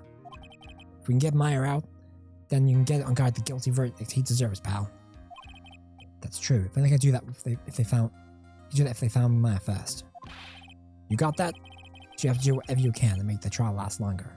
I have to make the trial last longer? If you got Mr. Edgeworth with everything you got, then you two can draw it out. Oh, now I get it. I believe in you, pal. You and Mr. Edgeworth can do it. So, believe in us. We're gonna give it all we got. We gotta give it all I got, just like you. Got it. Thanks, Gumshoe. Hey, Phoenix. You understand now, don't you? You have something money will never be able to buy. Friendship. The strongest weapon in the world, and you have it in abundance. Yeah, but I'd like a couple more dollars if that's okay. Yeah. Looks like we're coming to the end. I have to make the trial last as long as I can. Gumshoe will come through. I know it.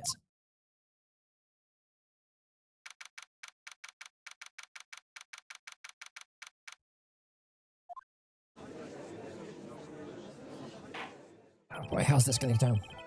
Court is now in session from the trial of Mr. Matt on guard. Defense is ready, Your Honor. The prosecution has been ready for a while, Your Honor. Now, as I recall, we concluded yesterday's session with a big mystery on our hands. The mystery being what exactly was Miss Adrian Andrews' role in this murder. That is to say, is she really connected to the crime itself?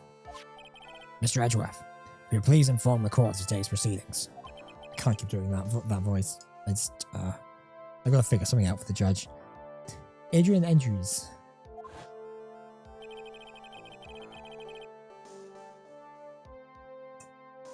She forged this evidence that threw suspicion onto Mr. Ungard,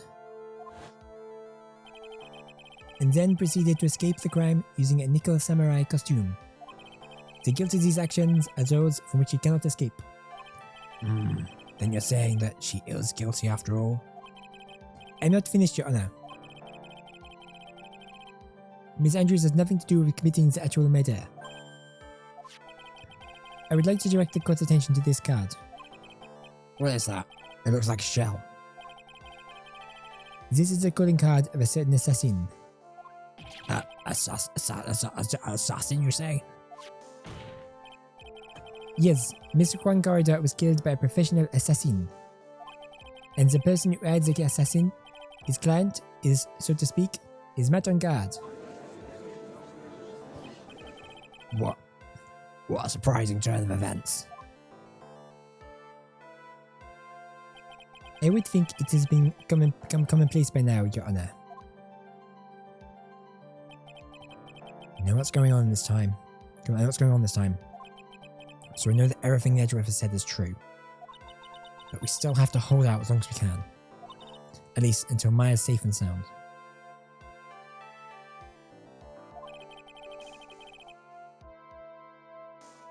I wonder how the trial will turn out today.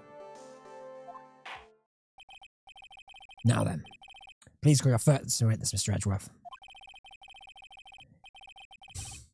The prosecution calls the defendant's mentor, Mr. Will Bowers, to the stand.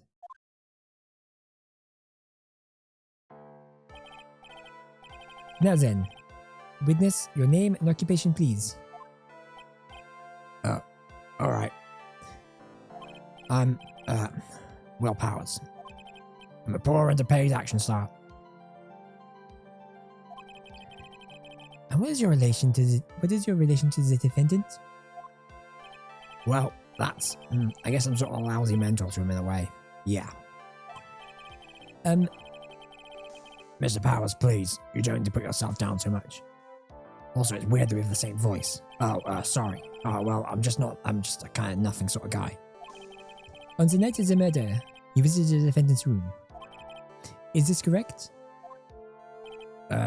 Yeah. I didn't know that. But, you know, I didn't actually get to see Matt when I went.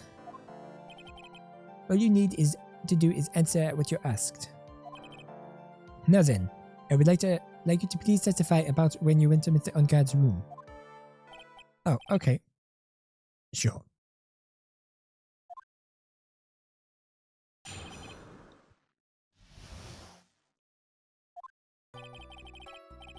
After one time I went by myself to Matt's room.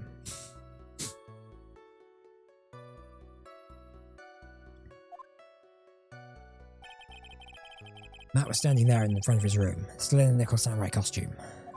He was talking with someone. At first, well, it was the bellboy. I watched the two of them for a while, but then I gave up and went back. I guess with me that night and couldn't make them wait for me.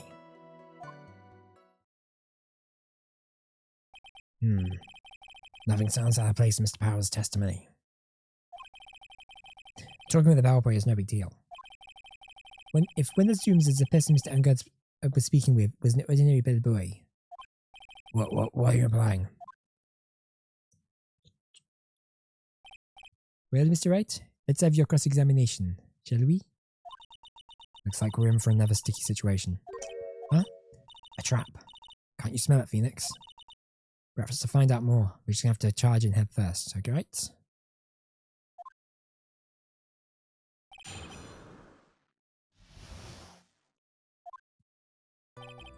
Okay, we're gonna press.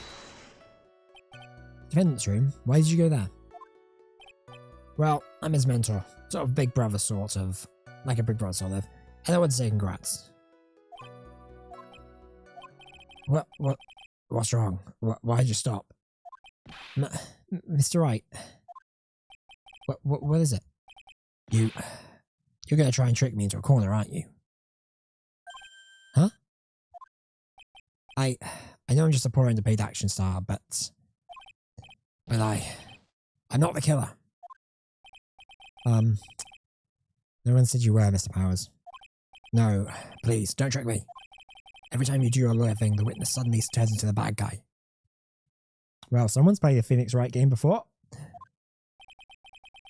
Every time? Witness? I will personally talk to the defense at a later time. So for now, please kindly cooperate and continue with your testimony. Sir, sorry. So, you went to the defendant's room, and then... Hey, wait a minute. When did I suddenly turn to the bad guy here? Matt was standing in front of his room, still in his nickel samurai costume. Are you sure that was Matt on guard? Yeah, I'm sure. He wasn't wearing the nickel samurai mask then. If that's the case, you can't be mistaken. And what was the defendant doing, standing in front of his own room? He was talking with someone. At first, I thought it was the bellboy. At first? What do you mean by that? Well, he was in a bellboyish uniform and he had a bottle of juice on the tray. Sounds like an ordinary bellboy to me. Yeah, but I didn't think he was a normal bellboy. Why was that? Why did I think that, Mr. Wright? How am I supposed to know? Sorry, I can't remember right now. Sorry. Guess I'm gonna have to wait patiently on this one. Watched everyone for a while, but then I gave up and went back.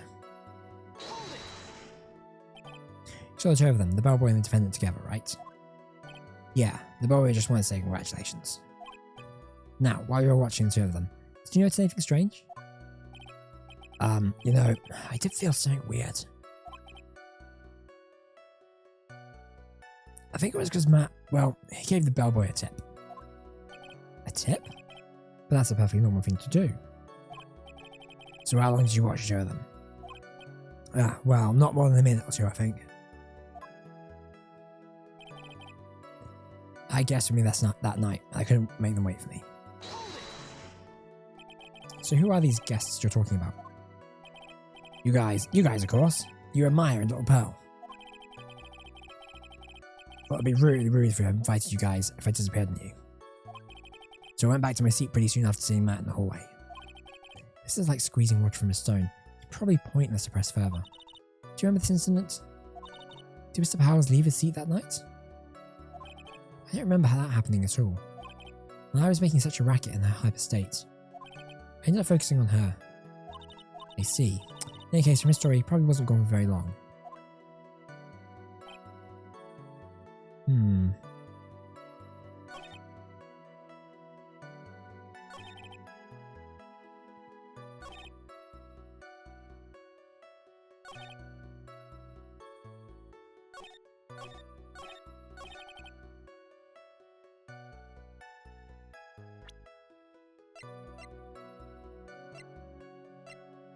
Just gonna have a look at some of the evidence we have. I'm tempted to present the wine glass because that's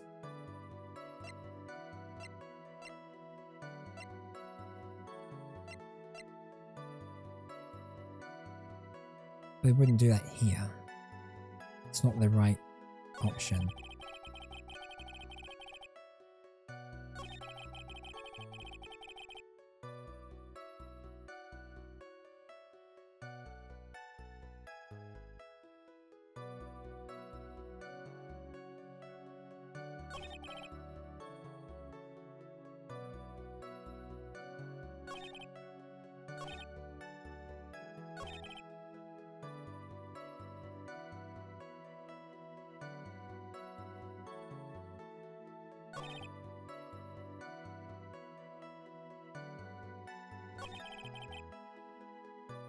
I wanna... Yeah, because I wanna press on some of these again because I want to have a look at the photo. Because I want to present the tomato juice as sort of like a thing that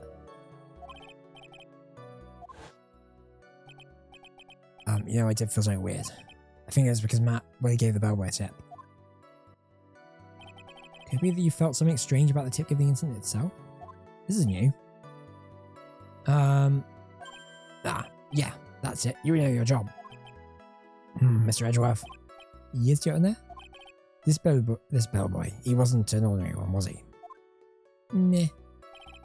Perhaps we should let the witness tell us. Very well. Mr. Powers, please amend your testimony. Oh, you mean about the bellboy, right?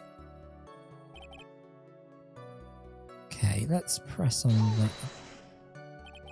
So we gave the bellboy a tip. What's so strange about that? Well, you see, Matt's not a poor penny pincher like me. I was trying to figure out how much it was because the tip really shocked me. How much was it? How much it was? That's when something even more surprising happened. Bellboy was putting the tip he got in his pocket. That's when I got my first good look at the guy's face. I was really shocked. I'm afraid I don't follow at all. As Mr. Powers was surprised twice by this event. I wonder which of his shocking moments I should ask about. Let's go with the face.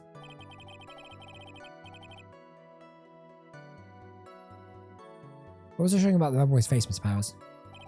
Well, he wasn't exactly a boy, more like an old gramps. I hope you know discrimination towards old men is a no-no in my court. No, that's not what I meant at all. And smack in the middle of the guy's face there was a line of stitches. A line of stitches? Yeah, and it went straight from the tippy top of his head to the bottom of his chin. Almost like that thread snapped. If that thread snapped, all the stuff in his head would come spilling out. Ah! He was there, at Loneliest's house. He was that butler. What is it, Mr. Wright? Nothing, Your Honour. So that means On Guard was talking with the killer then. That fact was to be exposed, On Guard would be declared guilty in a blink. Phoenix, you have to play it dumb here. Pretend you don't know anything. Yes, Chief. Is there anything else do you want to say, Mr. Wright? Hmm? Oh, what did you say, Your Honor? Nothing, Mr. Wright. Nothing. Just going round and round in circles. Now then, surprise, please continue your testimony. So I want to try the other option, see if that leads anywhere.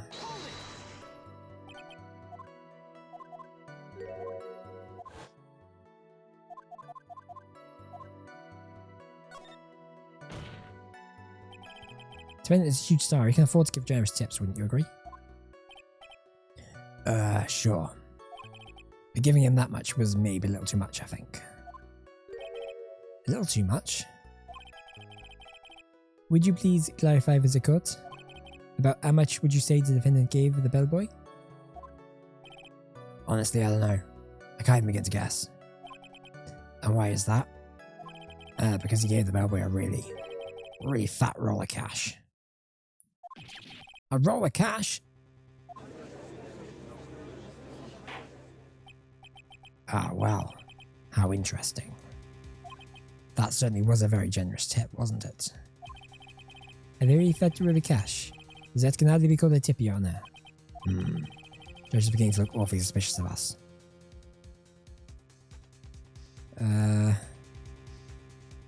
There's an objection. This defendant is a superstar.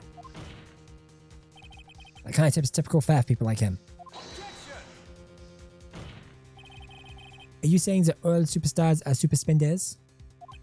If I could receive large rolls of cash by simply bringing people things on trays, then why on earth would I stand around here prosecuting? He's got a point. I didn't even get paid, let alone rolls of cash for my hard work. Yeah, maybe if this isn't the right line of work for you, Phoenix, if that keeps happening.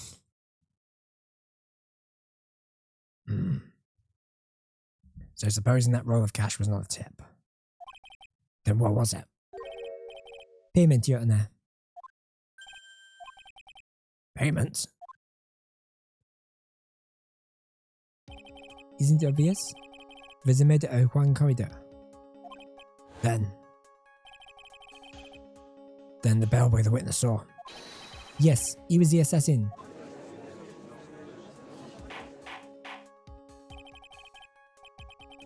Hold your horses down, Mr. Sheriff. You don't have any proof of this, do you?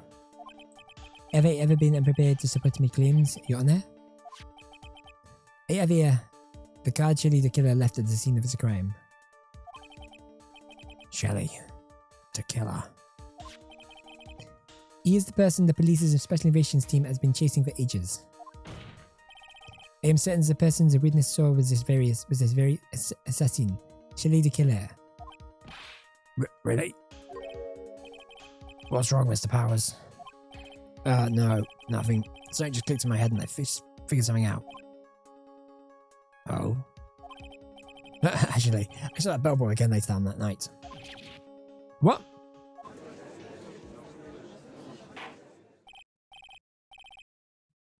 Mr. Powers, please testify. Tell us what you saw. Yes, right away. Yes, sir, right away.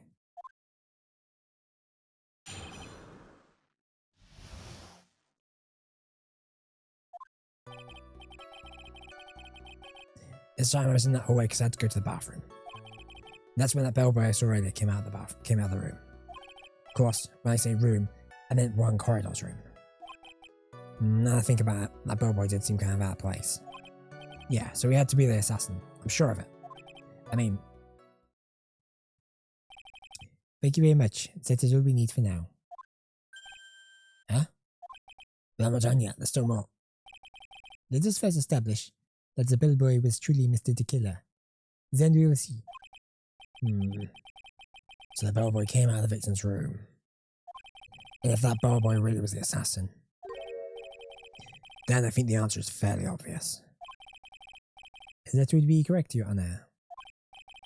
Well, Mr. Wright, I believe it is your turn to entertain and make us laugh. Nah, this is no laughing matter.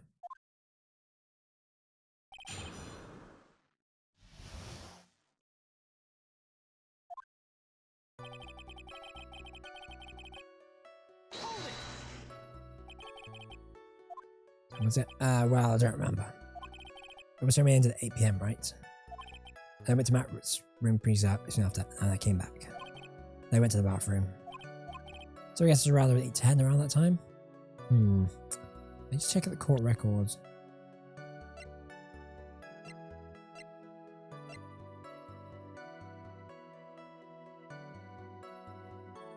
Well, that time doesn't really match up, but I'm sure we can. You don't want the details, are you, Mr. Powers? So, sorry. I thought I could maybe catch Matt and say my congrats. So when that bellboy earlier came out of the room.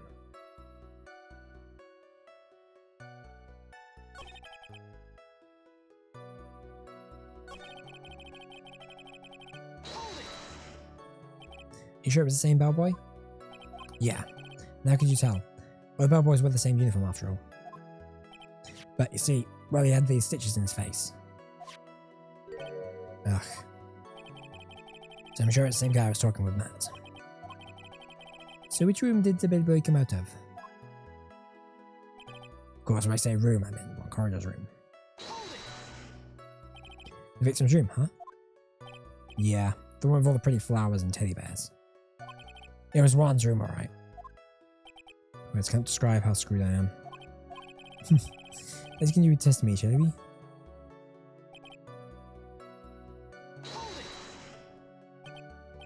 So what exactly was so out of place about it? Right. Why is he insipid grin?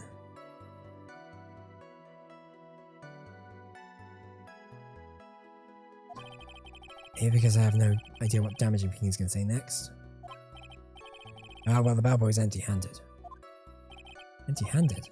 Bellboy was one of the room service people, right? He wasn't pushing a cart and he wasn't holding a tray either.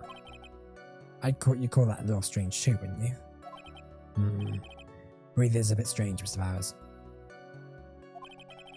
Is it really that unusual for a bellboy to be empty-handed? What should I do? Should I let Mr. Powers Sesame slide, or try to pull a fast one? There's something strange or unusual about an empty-handed bottle. But there really is. There really isn't. If you two are done being Sculpturian, bellboys are for room service. There is no reason for them to be empty-handed, ever. Your Honor, I asked that the witness' previous statement be supplanted with this new one. Edrath. You're gonna do whatever you can to make the bellboy look suspicious. I see. Well, very well, as court recognizes and grants the prosecution's request. Mr. Powers, if you could amend your testimony, please.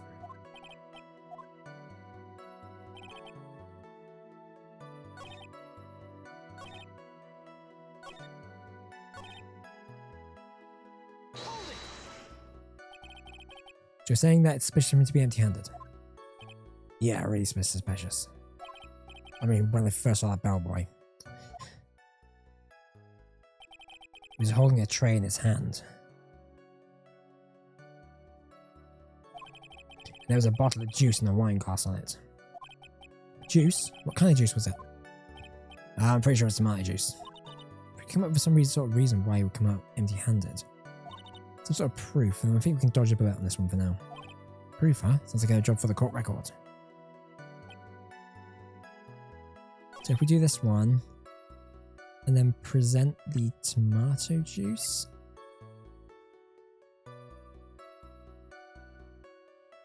Objection! Mr. Powers. Yes? You're easily influenced by other people's words, aren't you? As soon as you heard that the bellboy might have been the killer, you got caught up in believing it must be true. But isn't he really suspicious? He's got all this stitches and so a baseball with stitches. Are you saying that all baseballs are suspicious because they have stitches? Well, there's also, I mean, what about them being empty-handed? I'd like to ask the court to please take a look here. This is the crime scene. There is a wine glass sitting next to Mr. Corita's body. The liquid inside this glass is tomato juice. And now if we look at what was on top of the table in the lower right corner here, anyone can clearly see that there's a tray with a bottle of tomato juice on it. The bellboy had just brought this to Mr. Corridor's room. He left the tray in the room, which is why he was empty-handed when he left. Well, that would mean the bellboy had seen and left a dead body in the room. But can you prove that Mr. Corridor was already dead at the time? Mr. Edgeworth? Yes? I blame you for leading me down this route. I'm so terribly sorry. What is with him? Why is he laughing? Witness, isn't there one thing you would like to share with us? Is there? The bellboy is empty-handed? Or should I say empty-handed? What? I recall you saying something interesting to say about his hands. Oh yeah. I almost forgot. Huh? What? That bellboy. He was wearing gloves. Gloves? Yeah, pitch black leather gloves. The other bellboys don't wear gloves like that, right? Black leather gloves. Why didn't you mention this earlier? So sorry. Slipped my mind. Ah. Why does this make the bellboy look really suspicious? Alright, got the focus here. Got the focus. I can't get lax here. So what if he had gloves? A lot of bellboys wear gloves. Come on, Mr. Wright. That bellboy was wearing black leather ones. So? Football is made of leather. Are you saying that all footballs are suspicious because they're made of leather? I'm enjoying constant comparisons to sports balls. But that man, he received a large roll of cash from the defendant. And he was seen leaving the crime wearing black leather gloves. I don't think even someone like myself can believe he was just another bellboy. Ugh. It seems that we have finally come to an understanding. Now then, witness, please continue with the rest of your testimony. The rest? Oh yeah. At least that's more. Okay.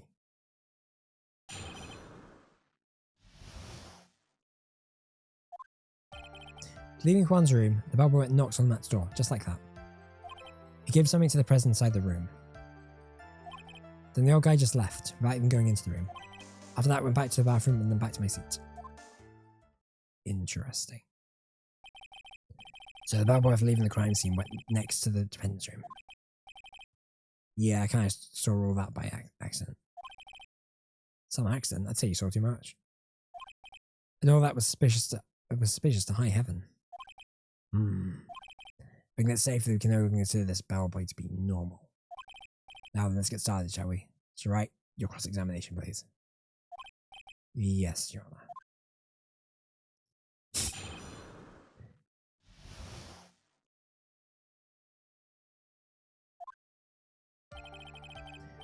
After leaving Juan's room, the bellboy went and just knocked on that door, just like that.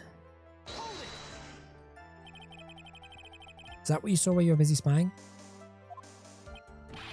Excuse me? I may be a poor and underpaid action star. Even I wouldn't stoop to spying. But you do love gossip, so I mean, maybe you would be tempted to spy? Because you're spying on celebrities, so you might get some gossip out of it.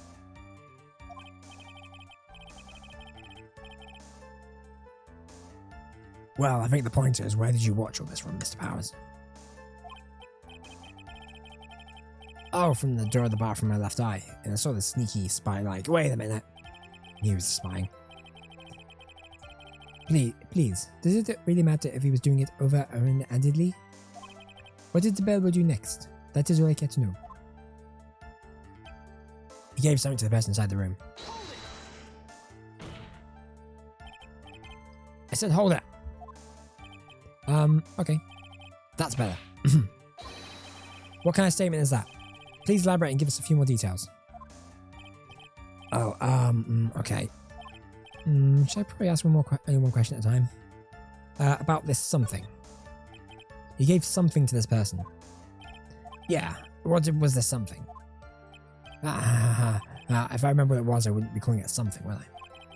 This implies that something was removed from the scene of the crime. Are you really sure you can't remember, Mr. Powers? I can't think of... I think it was something kind of small. This is an incredibly crucial piece of information. Please, try to remember what it was.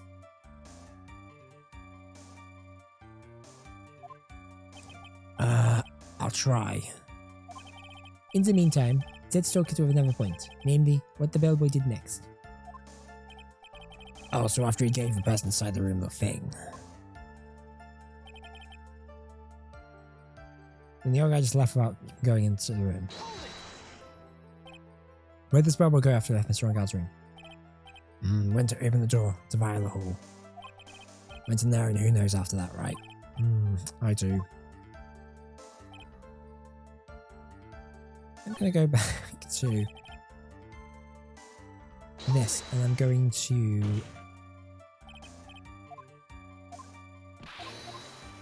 choose one of the other options. Ask about the person inside. So who took this something? The bellboy handed. Who took this something the bellboy handed off? Actually, I don't know. What do you mean? Oh, I'm sorry, but I only saw the person's arm. Only an arm? But you're saying you didn't see the person's face? Yeah. I would like to summarize the testimony up to this point, if you don't mind. When the bellboy left the crime scene, he immediately went to the defendant's room. There, he entered a small item of some sort to the person inside. As for the person who received the item, all you could see was the person's arm. Yes, it was just like that. Mr. Edgeworth, is all this really that important?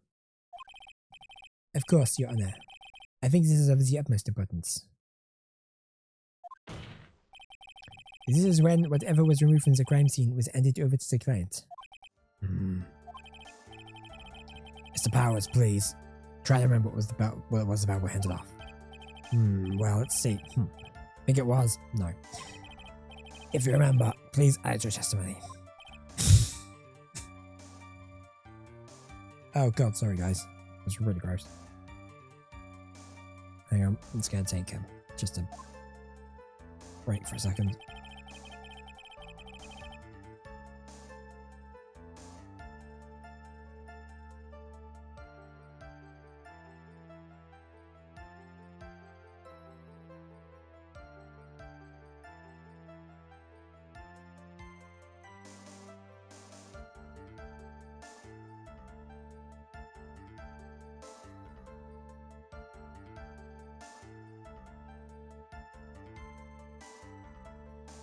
Ugh.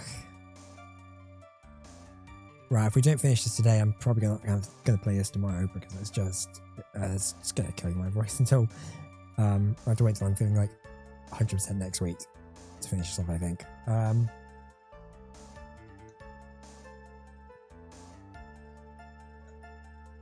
But I suspect there's gonna be a gap at some point when the police come in with the killer and they finish their investigation. So gonna try and power through until then. Sorry, again, I can't think for sure, but I think it was some sort of wooden statue. Right, I'm gonna press on that because that's important. Kind of. Statue? Yeah, it kind of looked like one, I guess. I saw the actual thing again, I probably remember, you know. Looks like for this trial to proceed, I'm going to come up with what the statue thing is and show it to him. Give a trust your instinct on this one and take a chance, Felix. Well, as far as continue to test me, what did the bellboy do after that? Okay, do we have something that's got wooden statue-esque? Nope. Wait, hang on. Oh, maybe. It's wooden, alright.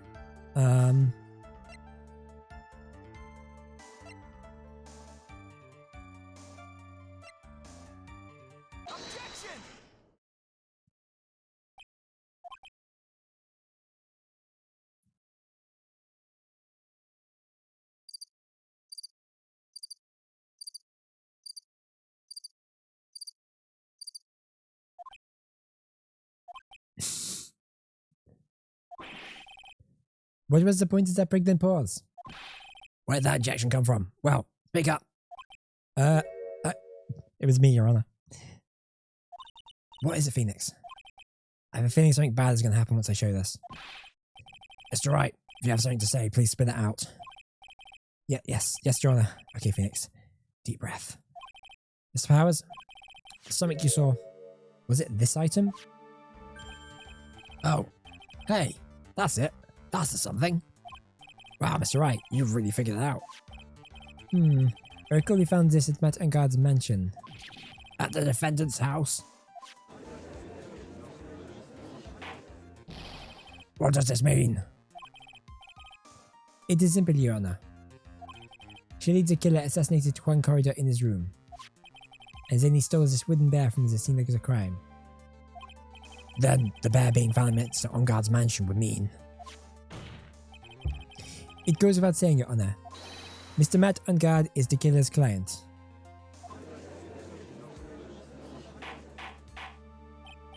Order. I said order. Mr. Wright, this is the most unfortunate turn of events for you. Yeah, sorry, Mia. No, it's alright. Your judgment was sound. Actually, I figured the bear would come up. If not now, it would have later on. Even if you hadn't shown it to the court, I'm sure your friend Edgeworth would have. I almost thought he knew about it too. I think it's clear that there's no need for us to continue this trial. I can't let this happen. I have to do something. That's be something we have overlooked. Your Honor, a minute, please. Yes, Mr. Wright. There are still a few points left that we have not fully explored. What are you trying to pull? Oh, well, we can't have that. Alright, Mr. Wright. What question or point would you like to explore further? The person who received the bear? I think. There was one thing in Mr. Powell's testimony that was very unclear. And that is the identity of the person who received the bear. He gave me something to keep the person inside the room. Sorry if it's only a person's arm. As long as we don't know who it was that took the bear. We can't be sure of...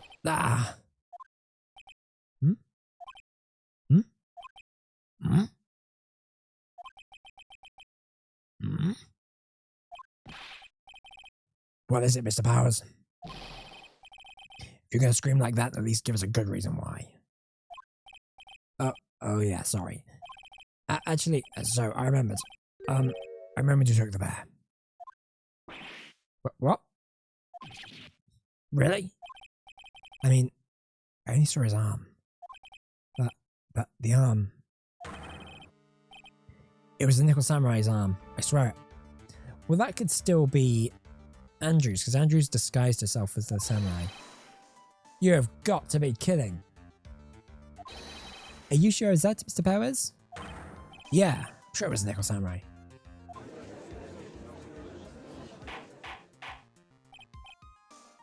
Order. Looks like you've dug your own grave. Yet again. How many times is that today? Oh, I've lost count. So the person who took in this little bear was the Nickel Samurai. And as we all know, Matt Engard is the Nickel Samurai. Yeah, but Andrews wore the samurai costume, so it could be her. Thanks to the defense, we've made that all the clearer. What am I supposed to do now? Mia, help. You don't have time to act lost. We've got to find another angle to attack this from. Hurry. Now bring this cross-examination to it. Your Honor. Again, Mr. Wright. We've removed any and all questionable areas of this testimony. It is about time you removed from this court, Mr. Wright. I have to find something. Even one more little point will do. There are still questions left unanswered. What are you trying to pull? Oh, well, we can't have that. Alright, Mr. Wright. Question point you explore further.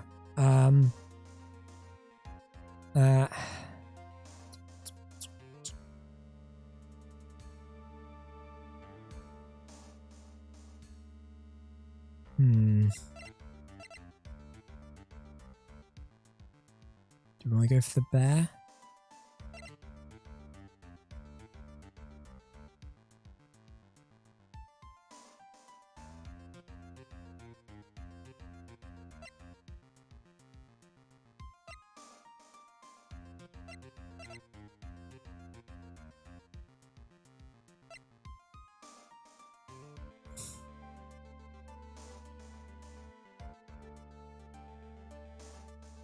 I'm going to go for the bear itself. I think it's fairly obvious that the bear itself is very questionable. The bear, Mr. Wright. This was found at Mr. Engarde's mansion. However, Mr. Engarde was arrested at the hotel that night. Which means that since the murder has occurred, he has not had a chance to go home. Oh. I think Your Honor has already figured out what I'm trying to say. It's not possible that it was Mr. Engarde who took this bear to his mansion.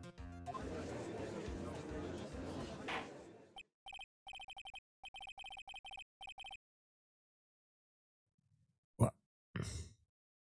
That's very true. We didn't consider that point, Mr. Wright. There was no way, time-wise, for the defendant to have taken this bear home. Phew, disaster averted. Yeah. God damn it. You haven't gotten the best of me yet, Mr. Wright. Huh? I remember it clear as day. I remember what you muttered to yourself at Engarde's mansion. We have this area completely surrounded. There is no way for him to escape. I can't believe it. That butler all this time was the killer. The killer and Engarde were working together, so to speak. And the killer was hiding at Engarde mansion as its butler. Well, what a bold move. The bear figurine was brought back to Engarde mansion by the killer himself. When it looked like he was about to be arrested, Engarde had him do so. I assume because it would have been bad as the police found it during the investigation.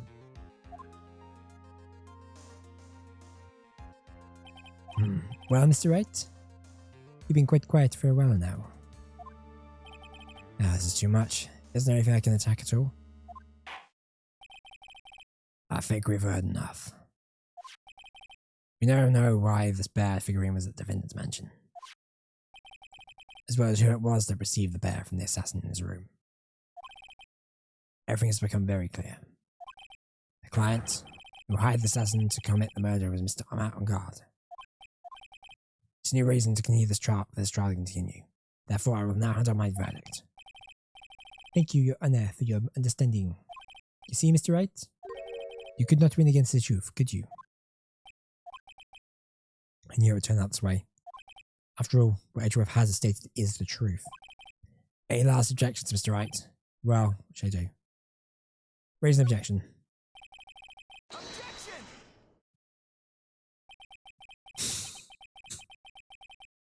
There is only one way to drag the trial out. Anything I have left is just one dirty trick. Your Honor, right now we have these two reasons to believe my client is the assassin's client. Reason number one, he accepted the bear figurine from the assassination. Reason number two, that very same figurine was found at Engarde mansion. However, it's possible that this is all the work of a certain other person. What are you saying? What I'm saying is, it's possible a different person was the killer's real client. The real client? Yes, it's Disc. Is that all you have? Now then, say your theory. Who do you say is Killer's real client and therefore the real murderer? So I think pulling it out, I think it has to be Adrian. Adrian Andrews. Yes, we already know that she tried to frame out a guard for the crime by wearing a spare nickel samurai costume. Ah? Then, nickel samurai's arm that I saw. That could very well have been Miss Andrews. But what about Mr. Engarde? If you'll please recall yesterday's testimony.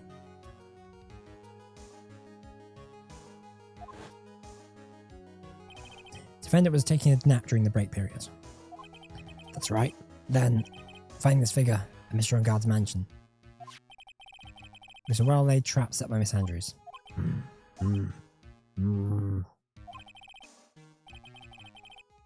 Mr. Edgeworth, what is your opinion on this? I cannot even begin to count the flaws in the defense's logic. Besides which, there is no evidence to support it. However, I cannot fully discount this possibility either. What is it? What is with this trial? Come on, anyone can tell. Oh, I can't believe Spencer goes so far as to pin the guilt on someone else. Yeah, unbelievable. It's not petty. It's to save Maya. It's to save Maya. Even if the whole world turns against me, there's one fight I cannot give up on. Order, order, order, order. All disruptive parties will be forced to leave the courtroom. Your Honor? For the benefit of defense, I'm willing to play along with his what-if game. His what-if game, Mr. Edgeworth. As the prosecution is prepared to challenge the defense's theory. Mr. Wright, even you must have thought it strange and wondered, why would the criminal want his little wooden bear? He's right. The killers especially bring that bear to Rongat right away. Why do you ask? Is there something special about it? Absolutely. And I'm sure that once the court knows its significance, the true killer's identity will become crystal clear. Your Honor, the prosecution calls upon a witness who will clear all doubts against Miss Andrews. And who would that be? It's quite simple, Your Honor. Ms. Adrian Andrews herself.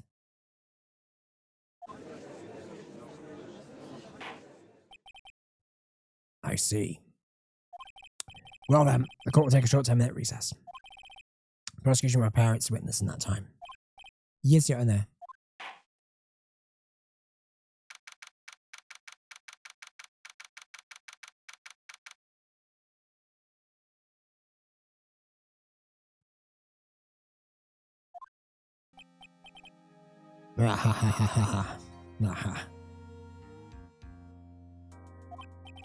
Oh, I knew it a good idea to bring her hostage. Didn't you agree, Mr. Lawyer?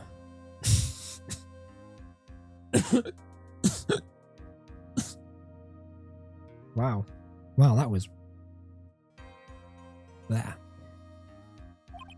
But I never thought in your desperation you'd try to pin the guilt on Adrian. Ugh. I swear this demon will pay. Snick. Pals, where's Mia? I don't know. A really strong power suddenly called her away. Maya. That was Maya.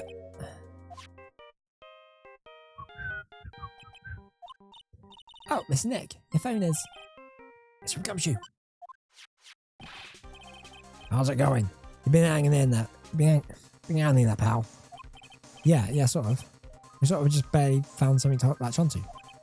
Phew. Well, that's good, pal. What about you? Anything yet? You figured out where to kill Myra? Well, we still don't have any leads, but...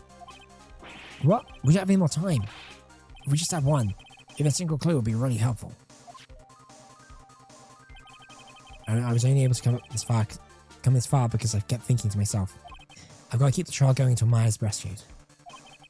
Have I just run out of luck this time? Is all I hope for naught? A tent! Huh? A tent? I can see a circus tent. Mia? Looks like Maya was unconscious until just a few minutes ago. As soon as she woke up, she called for me. So it was Maya that called you away. She's stuck in a dusty little room right now. But I can see the circus tent outside the window about 300 feet away. Gumshoe, is there a circus in town right now? Well, there's only one, pal. The very big circus. Maya is somewhere in a 300-foot radius of that main tent. What? Oh, okay. Hold on a sec, pal. Hey, draw a circle right around that map. Or about 300-foot radius around the main tent. Hurry. And I can see a mailbox just under the window, just outside. Gumshoe, there's a mailbox. Okay, what else? What else, Mia? I'm sorry, but it's a very small window. I couldn't see anything else. Felt like I was in an old office building. Maybe the 3rd floor or so. Oh, is she in the, Acro's, apartment? I heard her. An old office building. Good stuff, pal. Okay, maybe not. Okay, just hang in there. Just a little longer, pal. Wish us luck. Good luck. I'll call you later. Just don't let your battery die, okay, pal? Mia, Maya's not hurt, right? She's in a pretty bad state, Phoenix. She's being starved. Gumshoe, please hurry. It's like we're out of time. You alright, Phoenix? So I'm out of time before Maya's rescued. I can do this. Just have to make this trial last a little longer.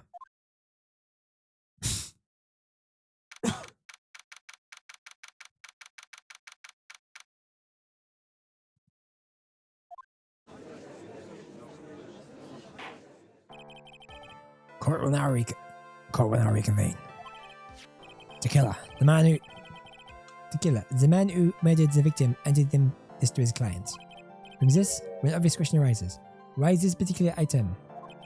I believe the answer to that question will provide us with the name of the real culprit. Now then, the prosecution calls the defendant's manager, Adrian Andrews, to the stand.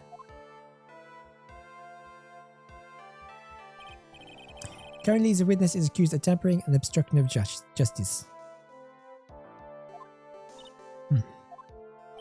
However, you have been called as a witness stand today to ascertain who exactly is guilty of murder.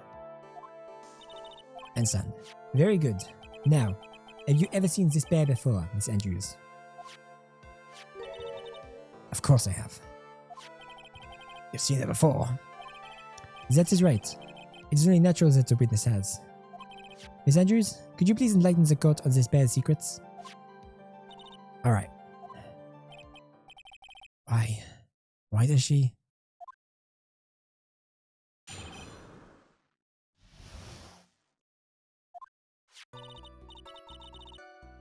Actually, this is an elaborate puzzle. If you know the correct order, it can be taken apart one piece at a time. Its center is a central... Sorry, something weird just happened there. Its center is a central cavity, with just enough room to store a small item. Because of its complexity, if you don't know the order, you can't open the bear.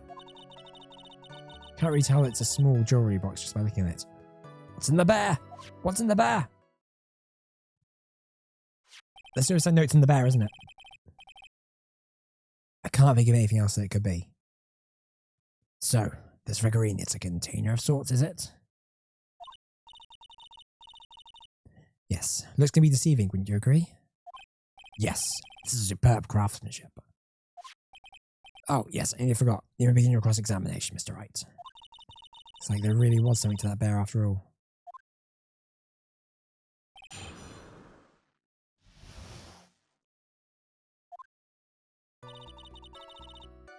Okay, so we're going to press on each statement.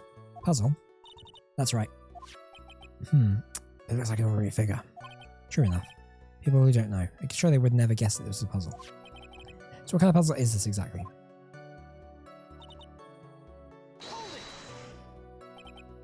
So you can take it apart. How do one go about doing that? Well, first turn you first turn its tail to the right and then push it in. Oh, yes, I see. After that, the arms and legs are free to move and can be removed. Oh, this is most interesting. Buying this new toy, it's like he's 5 all over again.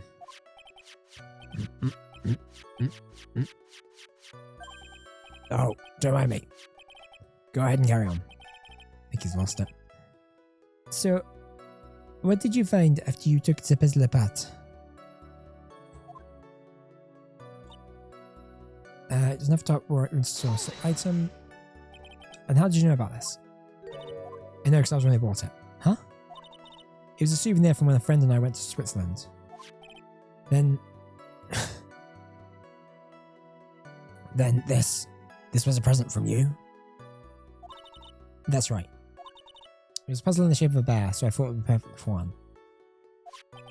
So it was a present from Miss Andrews. Witness, let us continue your testimony. Because of its complexity, if you wouldn't know the words, you wouldn't be able to open the bear. So who exactly knew how to solve this puzzle?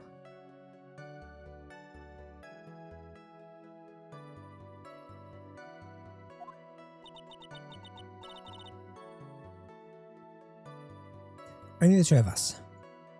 Juan and myself. So the judge was having a pretty good go at it. It's a souvenir from Switzerland. So I doubt there are that many people with the same bear in this country. This looks like it can be easily broken, especially if someone wanted to get at what's inside. Well, it's a toy. It never can be truly same again once it's been broken.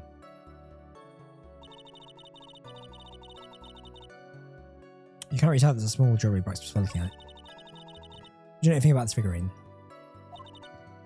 But we should try to find out more for now. Yeah, I'll keep pressing it.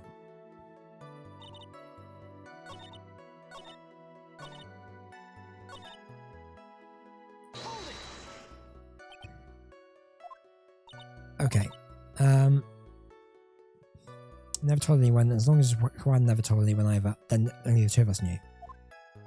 Two of you, huh? And of course that means Mr. Ongard didn't know, right? I think this is about all I'm going to get at for now.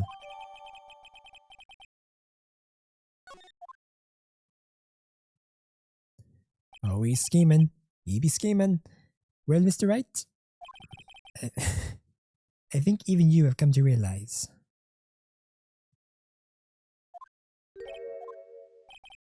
That there is one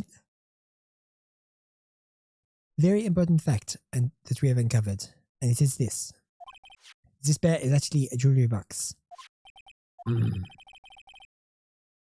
Now we have agreed to this point.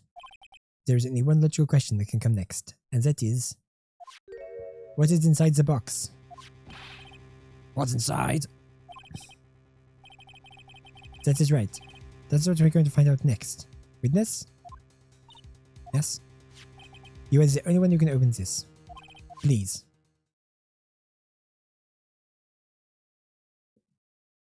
There's a painful silence hanging over the courtroom. All eyes are on Miss Andrews now as she takes the puzzle, and I've opened it. Oh, that was quick. Is this what you wanted? What is that? It looks like a note. Call it. I don't think we need to guess what that is, do we, Mr. Wright? It is the suicide note. The suicide note? The suicide note left by Juan Corrida's former manager, Celeste, in Pax. Until now, no one knew of its whereabouts, but just as we suspected, it was hidden. Hidden by the victim, Juan Corrida himself. It seems Celeste in Pax had very beautiful handwriting, and she just as beautifully signed her own name on the document. It is most definitely the note she left behind before she committed suicide.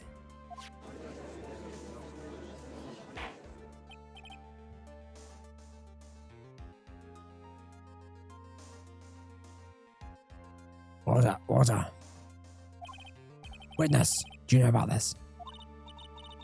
Yes, I did. I heard all about it from Juan. When I discovered his body, I looked for the bear. I wanted to destroy the note before it became public, but I couldn't find it anywhere. Because it had already been taken by the killer. Everything is going at Mr. Edwards' pace.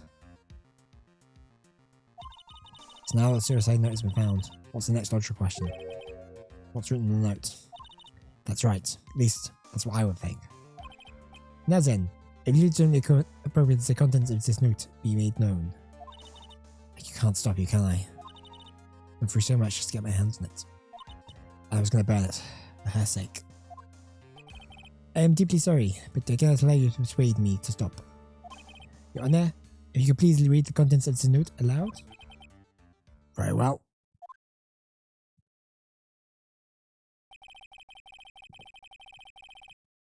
The judge's voice rang loud and clear through the deathly silent courtroom. In her note, Celeste's impacts were left to us a record of all that had happened to her. About being used and then thrown away by On Guard. About being engaged to a corridor and On Guard's role in destroying that. About how she decided, in her despair, to end it all.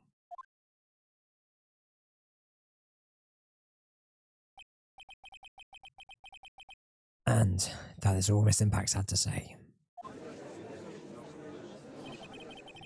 There is one thing I would like to say here. The prosecution has no interest in slandering Mr. Ungard. Then, what? Our intention, Your Honor, is to establish a motive for murder.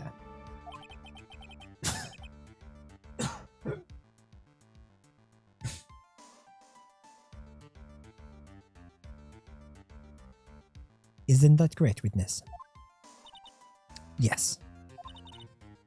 On the night of the murder, Juan was going to make the contents of the note public. After the post-ceremony show, he was going to hold a press conference.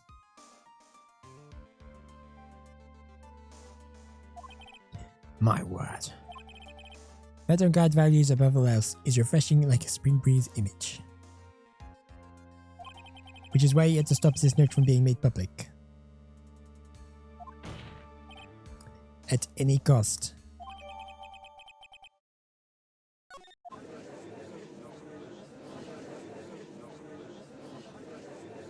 It's on guard's fault that we'll kill herself. Simon even went as far as to kill someone to stop him revealing that.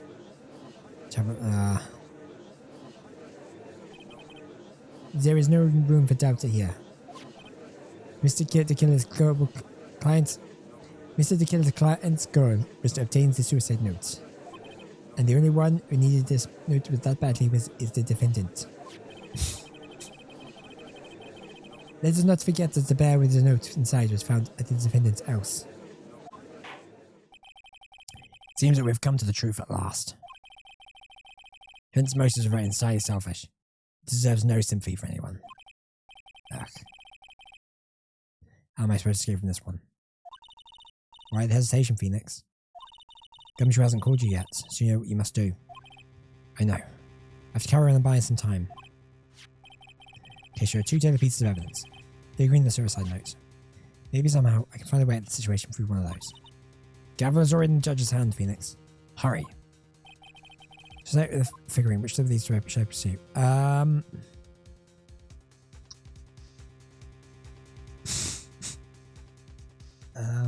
I don't know. Well, let's go for suicide note.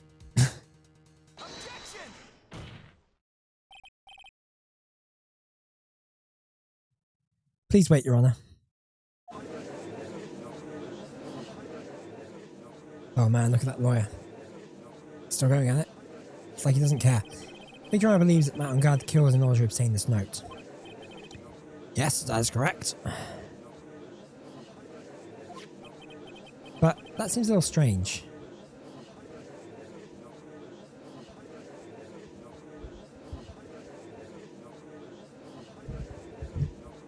Sorry, it's adjusting my mic. Seems a little strange. In fact, I think there is a contradiction here. This note was hidden by Mr. Corridor until the night of the murder. If that is the case, I say that Matt on guard could not have written what was on this note. Sorry, not have known what was written on this note. No, I didn't think of it that way. Exactly. I did think of it that I did think of it, but I did think of it that way, and I thought it was rather strange. That's a weird line. There's definitely one of those lines they did not like. They wrote or translated without the inclination that someone would be reading it out. No one in their right mind would kill for a note without knowing what it said first.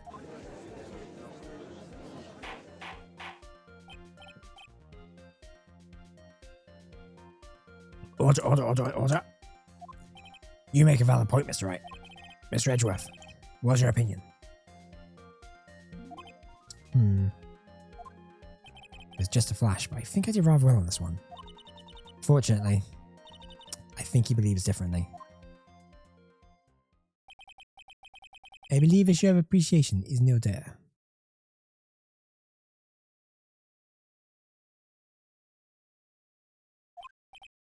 Huh? The defense seems to be in love with wishing more despair upon itself.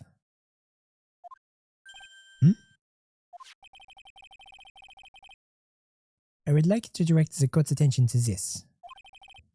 What is that? It is a very small video camera. No, Your Honor. The type of camera is commonly used in as means of spying. So spying? What? The spy camera is in my possession. Matt on guard and the victim both thought of the other as the biggest rival. They even went so far as to use this type of item to find each other's weaknesses. And the victim of Juan Corridor was being spied on. His personal life was being watched by none other than Matt on guard.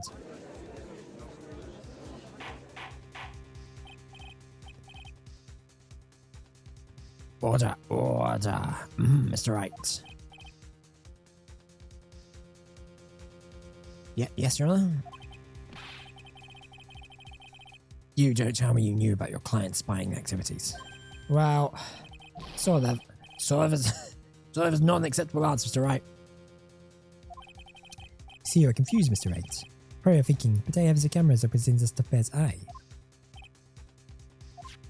But this camera that I have is not the same one. Last night, I searched the victim's house on a lunch. Using this. Choose bug sweeper. By the way, Mr. Wright, the defendant's fingerprints were found on the camera. On guard's fingerprints are on there? Well, Phoenix. Looks like those cameras are hidden all over the place, huh? What am I supposed to say to that evidence? I think this is the end. It's fairly obvious that Mr. Ungard learned of the suicide note through this. He was watching the victim all along. Got me good this time. Anything to counter that? Hey, now what's that lawyer thinking? Army? Is that man? Bad guy? What? Shh, stop looking at him. Yes, Chief. Have you figured out what you're going to do next yet? What I'm going to do next? Running away like a frightened child work? No, it seems like Mr. Edger is very close to putting the lid in this case. But, as eagerness to prove his point, you forgot one very important thing. Well, what is it, Mia? There's piece of evidence you really should investigate. Something you should investigate? I really hate to get the good prosecutor. Get a good prosecutor to get scolded. Not remember to look into the item when he had the chance. Are you speaking in riddles all of a sudden?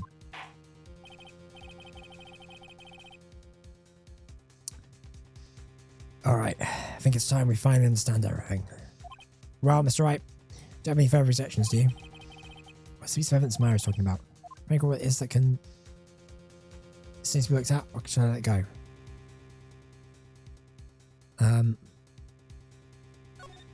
Okay, so we're gonna have to present something. I have an objection, Your Honor.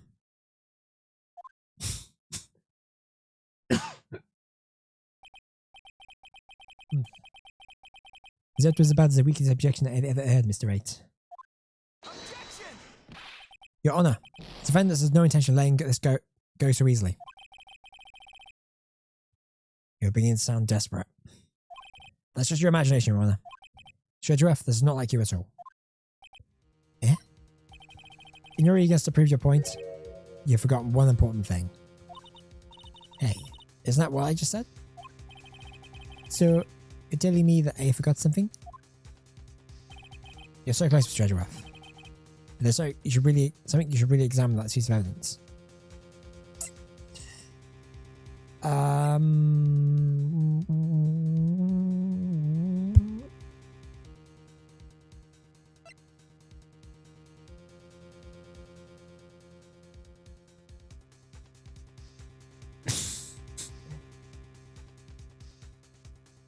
I think it's a suicide note. I think it's got a vibe. That is Miss Impact's a suicide note, right? Who knows? I mean, sure, the suicide note was found inside this bear. But this bear was in my possession until only a few minutes ago, which means the handwriting on the suicide note has yet to be analysed. Oh, so as to whether this pivotal piece of evidence was really written by Miss Impact or not, that is yet to be even remotely confirmed. No, Mr. Wright, you can't seriously be... Mr. Wright, you saying the suicide note is a fake? Miss Andrews, you were the one who tried to pin this murder on Mr. Ongard. Who'd say you didn't create a fake suicide note and put it into this bear? How dare you? Your Honor, the defense is indiscriminately accusing the witness again. There is no evidence linking the witness to the suicide note whatsoever.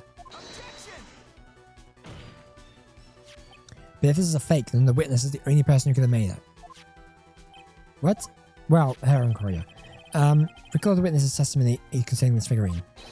The only person other than the victim who could solve the puzzle is the witness herself. Ah! Miss Andrews, you wrote this note, didn't you? You wrote it so you could use it to frame my own guard. I did no such thing. Right, if you are going to pronounce the suicide note as a fake, then show us a got some evidence to support your theory.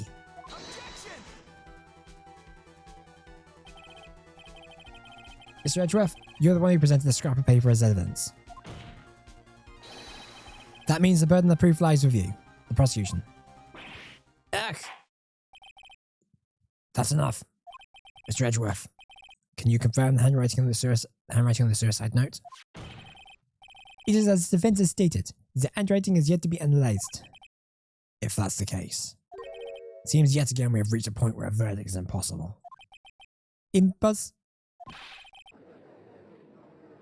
That's impossible. This isn't good, Phoenix. The judge is going to carry over the trial to one more day. I don't think Maya will be physically able to make it another day. I don't want to have to do this, but I don't have a choice.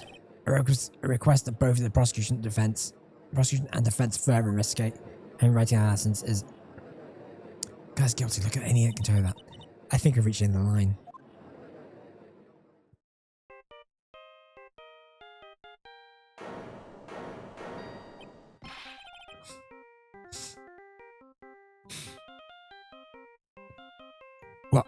What is that sound?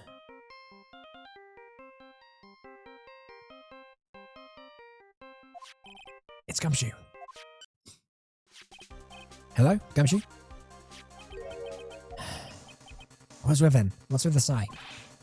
Where's Maya? What happened to the killer? He got away. What? I'm sorry, pal. I really am. I don't know what to say besides I'm sorry. I wish there was some way to make up to you. I really do. Anyway, what's going on? We found this hideout, pal. But 2 of them are already gone. This is terrible. I'm gonna keep looking for them, pal. Don't worry, I just need a little more time. But don't tell me we don't have any more. Guilty. Do you hear that? They're calling for his head. It's alright, I can't. Perhaps to come this far and...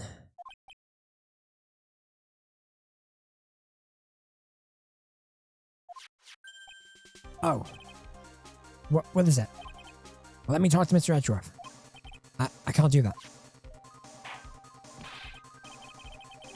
Mr. Wright, would you please get a hold of yourself? Yes, Your Honor. I'm about to enter today's proceedings. You may take your phone calls after. Hold on, Your Honor. Edgeworth, catch! Take that! Kapow! Mr. Edgeworth. Please, you gotta buy some more time. Court is in session. Oh. I'm sorry, Your Honor. You were saying? Mr. Wright, this is a court of law. I'm sorry, Your Honor, but...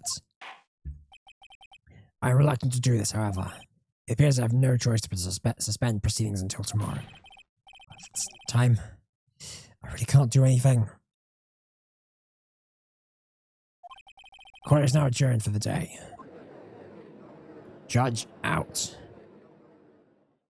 Now I'm just going to go to get my... Please, wait, Your Honor. Edgeworth? What is it, Mr. Edgeworth? I humbly request another 30 minutes of Your Honor's time. For what purpose? We cannot perform the necessary tests of this piece of evidence in that time. But can you really obtain your results in 30 minutes? I believe we can, Your Honor. But wouldn't it be better if we adjourn for today and then reconvene tomorrow? 30 minutes, Your Honor. Please, Your Honor. That's all I am asking for. Please, Your Honor. Very well. At the prosecution's request, this court will take a 30-minute recess. I just want to call it an action recess. Why not? But be advised that we'll not allow another recess today. Well, I'm not sure if this is helping or hurting us. Court will now take its final recess of the day. Judge out. Right, well, what is going on with my situation? The killer. Looks like you're all away again. 30 minutes. We can't find you in that time. Ugh. Report. Ah, is that Mr. Edgeworth? We don't have time. Just spit it out. Right. Looks like we just missed him, sir. But the killer left a few things behind by accident in his rush to get away. A few things? Can we use any of them as evidence? Oh, I thought you asked, pal. I've got the things he left with me right now and I'm on my way over. Really? That is odd. Any items like that are usually sent to the crime lab first. We don't have time to wait for those guys, sir. If those guys weren't looking, I swiped the stuff and ran. What? Well, I'm not a detective anymore, so I had to... I'm really sorry, sir, but I gotta put the law on hold for now. Sounds bad. Just getting too much trouble over this. My junk car, I'll be there in about 20 minutes, sir. Don't worry, I'll be there. Wait for me. Okay, alright. Just get here in one piece. I'm on a mission. No one can stop me, sir. No one. Get out of the road. Pulling all the stops and running every red light. I guess I play the murder, huh?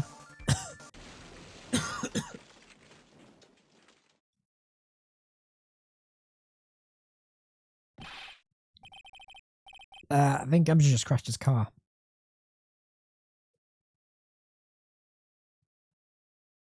Bloody hell. Hey, what is wrong? Detective Gumshoe, answer me. No one can stop me. No one!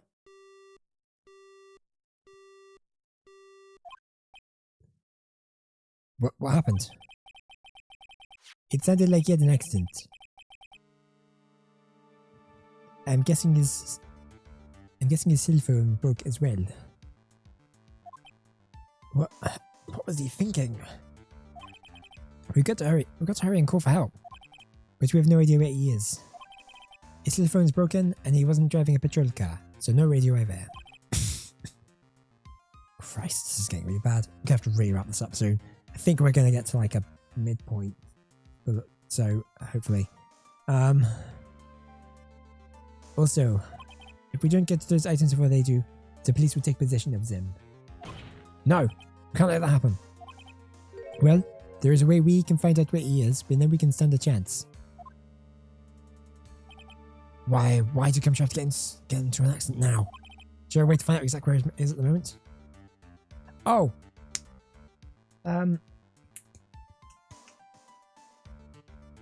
Francisca has a tracker on him. That's right, there's a way. What? How? I'm sure we can find out where Gumshoe is through.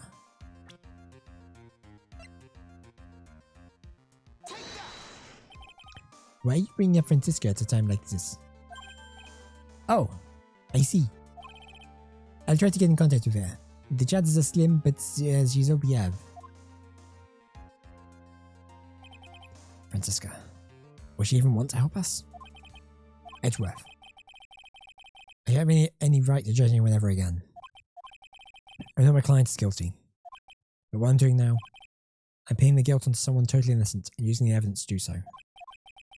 Might be my turn to say, defense attorney Phoenix Wright chooses death. Right? It doesn't suit someone like you to cry useless tears. Whether you did your job well or not, that can only be seen after the verdict has been decided. The verdict.